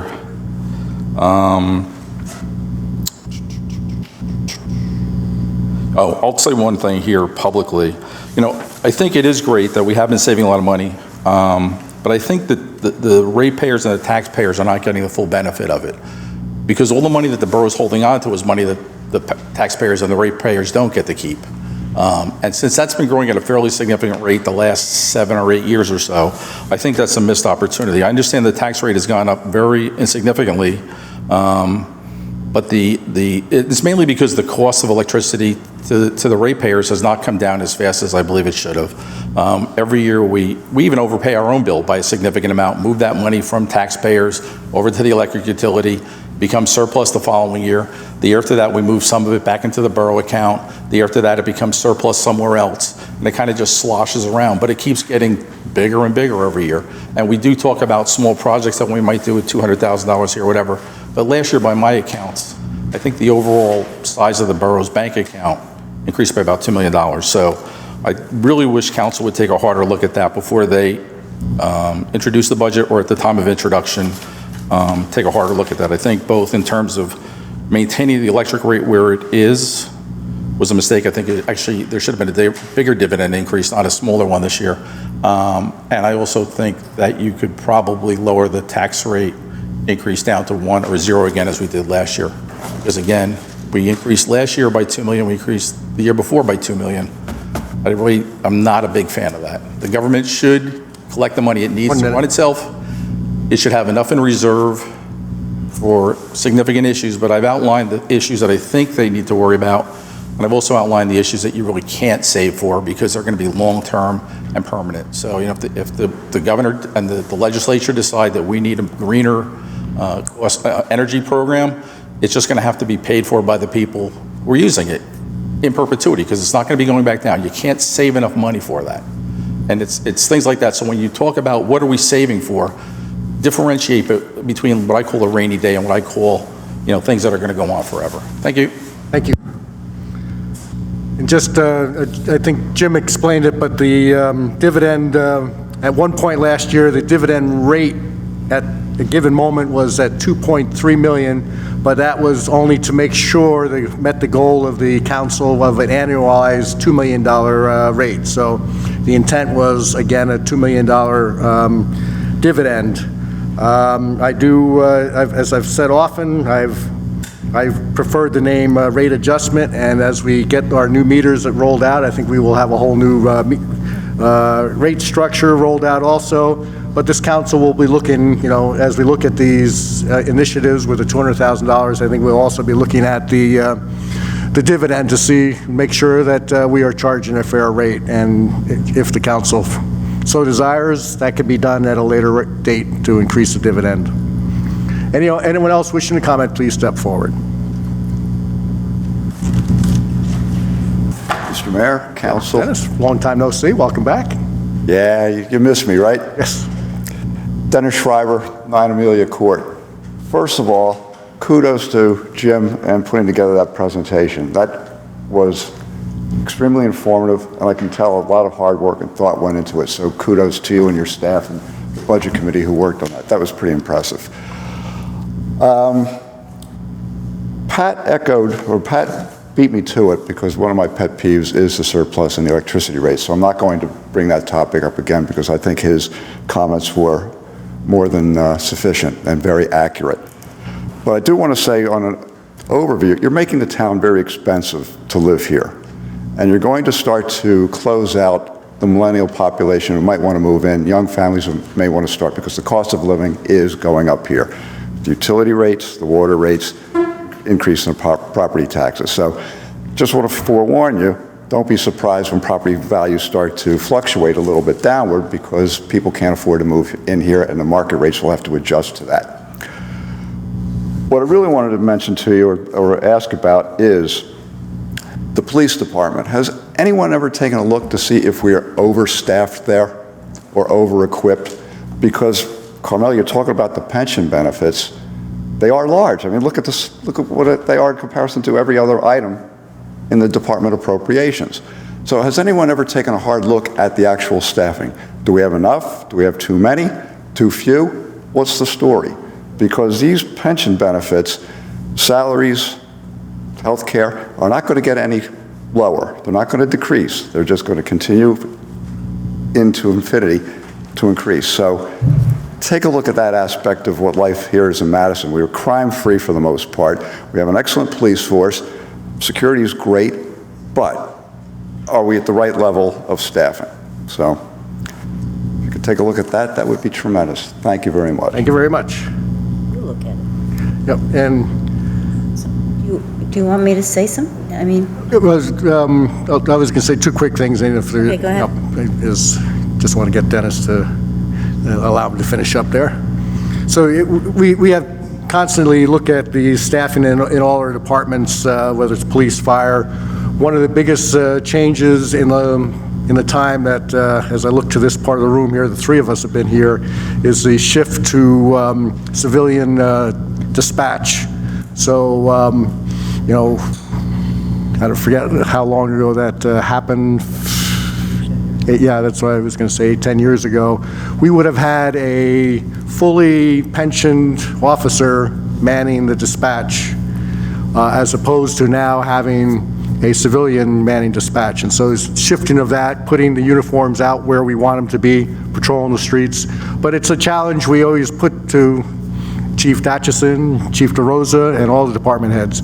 How can we maintain the best possible services, maintain the safe community we have without expanding or maybe even reducing staffing? Our liaison for public safety, anything else to add? well, we also have, have two part-time SRO in the school resource officers. We've got the number to uniform officers at 28. And,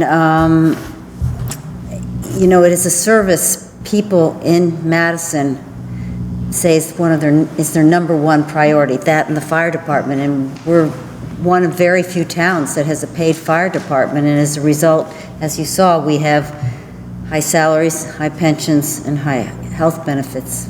But I feel that the people in Madison, they say these are their two top priorities, to have a safe community and to you know, have the police and fire here. And thank you for catching this school resource officer that prior to SRO, we would have had another uniformed officer assigned to the high school full-time. So adjustments have been made. And I've said it here before, I'll say it again, I am fighting the battle at the state level that as fire departments, volunteer fire departments across the state are struggling to recruit enough volunteers, the paid departments are going to be making more calls, and this is a shared service that we would never deny a neighboring town to be to go help put out a fire. But I do believe, unless the state wants to see a whole lot of paid fire departments pop up in towns that are volunteers, they should figure out a way to support the paid departments that will be helping the volunteers in the future. Anyone else wishing to comment, please step forward.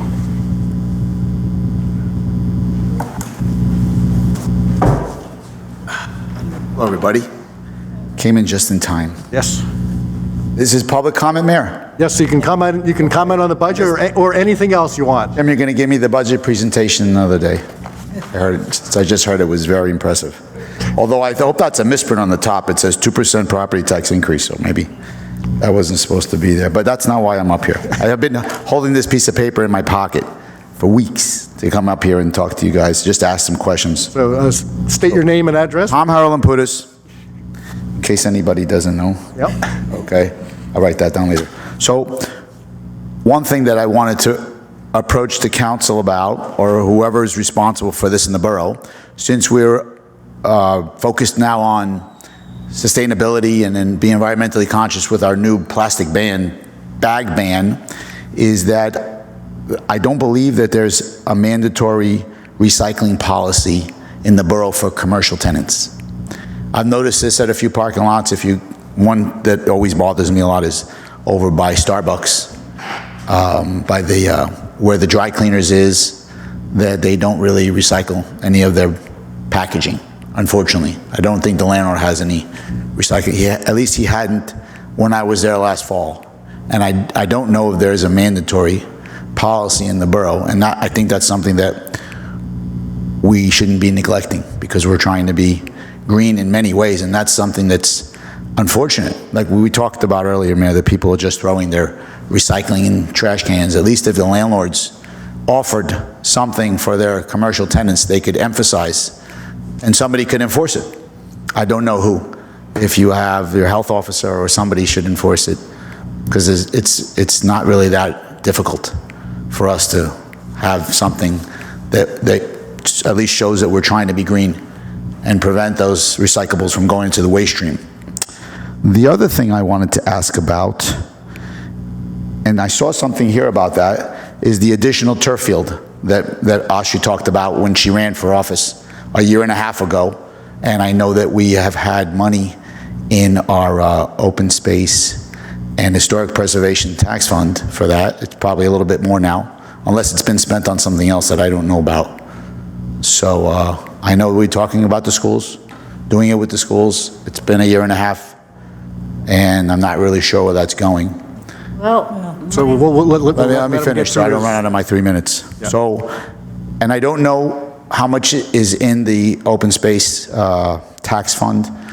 So if it has gotten to a sizable amount, and maybe the council's already considered this, but maybe we could have, instead of getting rid of it, maybe we could have a tax holiday one year. And there's 1 year where if we don't need to build up the reserve anymore, we could give it back to the residents. I know you have surplus, which is going to be used in certain parts of updating the borough's capital areas, but maybe there's some way to give that back to the residents, unless we're going to spend it. And if we're going to spend it, I'd like to see that, but my kids are going to be probably out of youth sports by the time we put something in. And that's what really bothered me. When I was at the high school, on the board of ed, and we kept talking about updating the locker rooms, and kept talking about it, and Gary Lane postponed it, or whoever, I knew that my kids would never get to use the new locker rooms. 1 minute, Tom. Sorry, Mayor. All right. So anyway, that's another thing that I really think we should talk more about. And maybe you are, and I'm missing it because I'm not here at meetings regularly. The other thing I wanted to ask again, and I have in the past, is there a long-term goal or a long-term plan for the senior center on Walnut?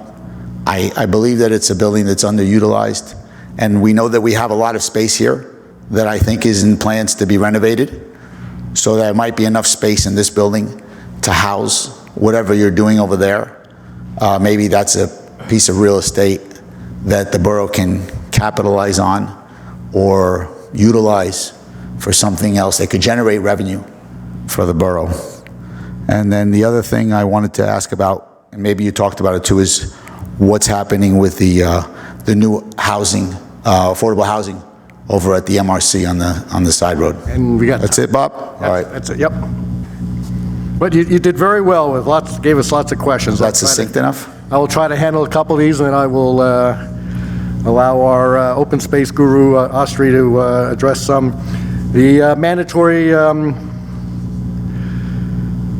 recycling for commercial, that's a very good question. I think as I look over to our administration, we'll start looking at that so people understand. You know that as part of your service-rich taxes or tax base here in Madison, you get your garbage and recycling picked up at your homes, but commercial properties have to contract with their own, and they should be doing separate for garbage and recycling. So we'll take a look at that. The housing on the MRC, I've been doing periodic updates. After the state, very quickly, the state had told us 8 months ago that they would not have jurisdiction over the land we wanted to divert, and so the diversion only had to go through the county.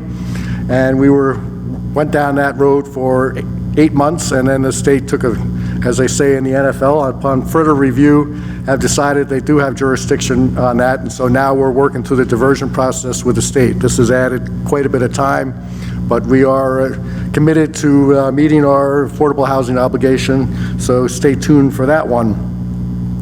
Tomorrow, our shared service committee is meeting with the Board of Education, and on the agenda is the additional turf field. They have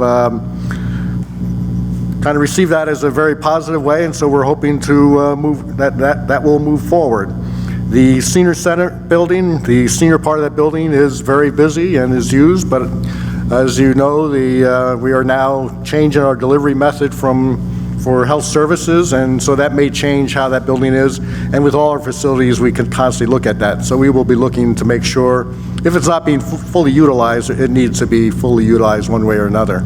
And same thing as a commitment here from this council and working with the trustees in getting this building fully occupied with the 2 floors of the east wing that we want to finally finish out. And I think we're seeing a path to that becoming a reality.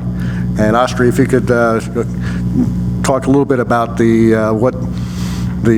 health of the fund and plans for it. So the fund is healthy, you're right, Tom, but as the mayor was talking, I was thinking about the projects that we have hopefully now and in the future. First is the reskinning of the fields, and then the new turf, and it's a new school board which has been more receptive, and that would be really, I think we really need it, and so that's number one. Number two, we have a lot of historic projects that require open space, historic trust funding. The plaza here, the East Wing, we've got a partnership going with the Masonic Lodge to help them with their building renovations and restorations, and that building would then possibly be used jointly.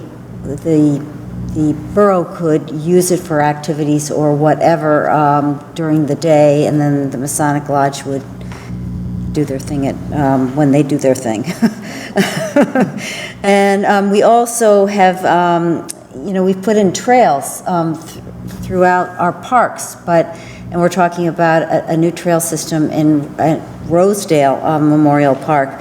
But the Parks Committee does feel strongly that we do need a master plan for all the parks, and that will require money to do the master plan, as well as to then continue to maintain the trails so they're walkable, that they're usable, that, all the grants that we've received throughout the years for those trails will be put to good use. So I can see that the fund could get depleted very easily in the next coming years. All right, anyone else wishing to comment? Oh, yeah, the dog park, too. Welcome, Tom. Another one we have. Welcome back. Thank you, Mr. Mayor. Tom Abruzzo, 52 Maple Avenue. One, I'm going to echo just quickly, I'm going to be very brief, and I'm going to echo comments from each one of the 3 speakers tonight. First of all, Jim, thank you very much for the presentation. Excellent, great job. Very well laid out. Really appreciate that. Very transparent. Thank you very much. I want to talk about the one thing I think that I'm clearly not comfortable with, which was mentioned by Tom, with the last speaker, 2% tax raise just can't be justified. I mean, as Dennis pointed out, the people in this town right now are just getting clobbered. The taxes, I mean, we can't control what the state's doing right now, obviously. I guess right now we can't control, you guys can't control what the school board's doing. Those costs each year are out of control. People can't afford it. And putting 2% added on to the taxpayers here, that you can control, not necessary. Sitting on a $5+ million surplus on your municipal budget, a nearly $10 million surplus on the electrical budget, way too much, not necessary. You can start letting that stuff run down over time. I know you guys have run on that in the election. You've won. I understand that. I respect the fact you're doing what you said you're doing, but I think you need to rethink that. I didn't think, you look at the increased revenues this year, just from Jim, $260 million. Forget all the other one-off stuff. If I read it correctly in the municipal budget, about $260 million in increase, $260,000. I'm missing my M's and B's right now, so sorry about that. $260,000 increase in just straight revenues coming next year. Jim, if I'm reading your numbers right, based on your projections, they seem logistic. Should be good enough with the budgets and surplus we have. Let's let the surplus bleed down a little bit. We're a wealthy town. If we have these one-time expenditures that come up, if we have another Sandy type event or anything like that, we can handle it. We can borrow short-term. If you need to then raise taxes on people, that's fine. I think we can handle it. But in the near term, we've got plenty of financial flexibility. Let's reduce the burden on the tax people, on the payers around here, and let's start easing the cost. Let some of that money flow back to the residents so we can invest that money ourselves versus letting it sit in here with you all. Pretty inefficient. So it's my request for you all, and I just think going out with any kind of raise. In fact, with the new money coming in, I would be taking that rateable number down even further. But you guys do what you can. But thank you for your time. Thank you very much.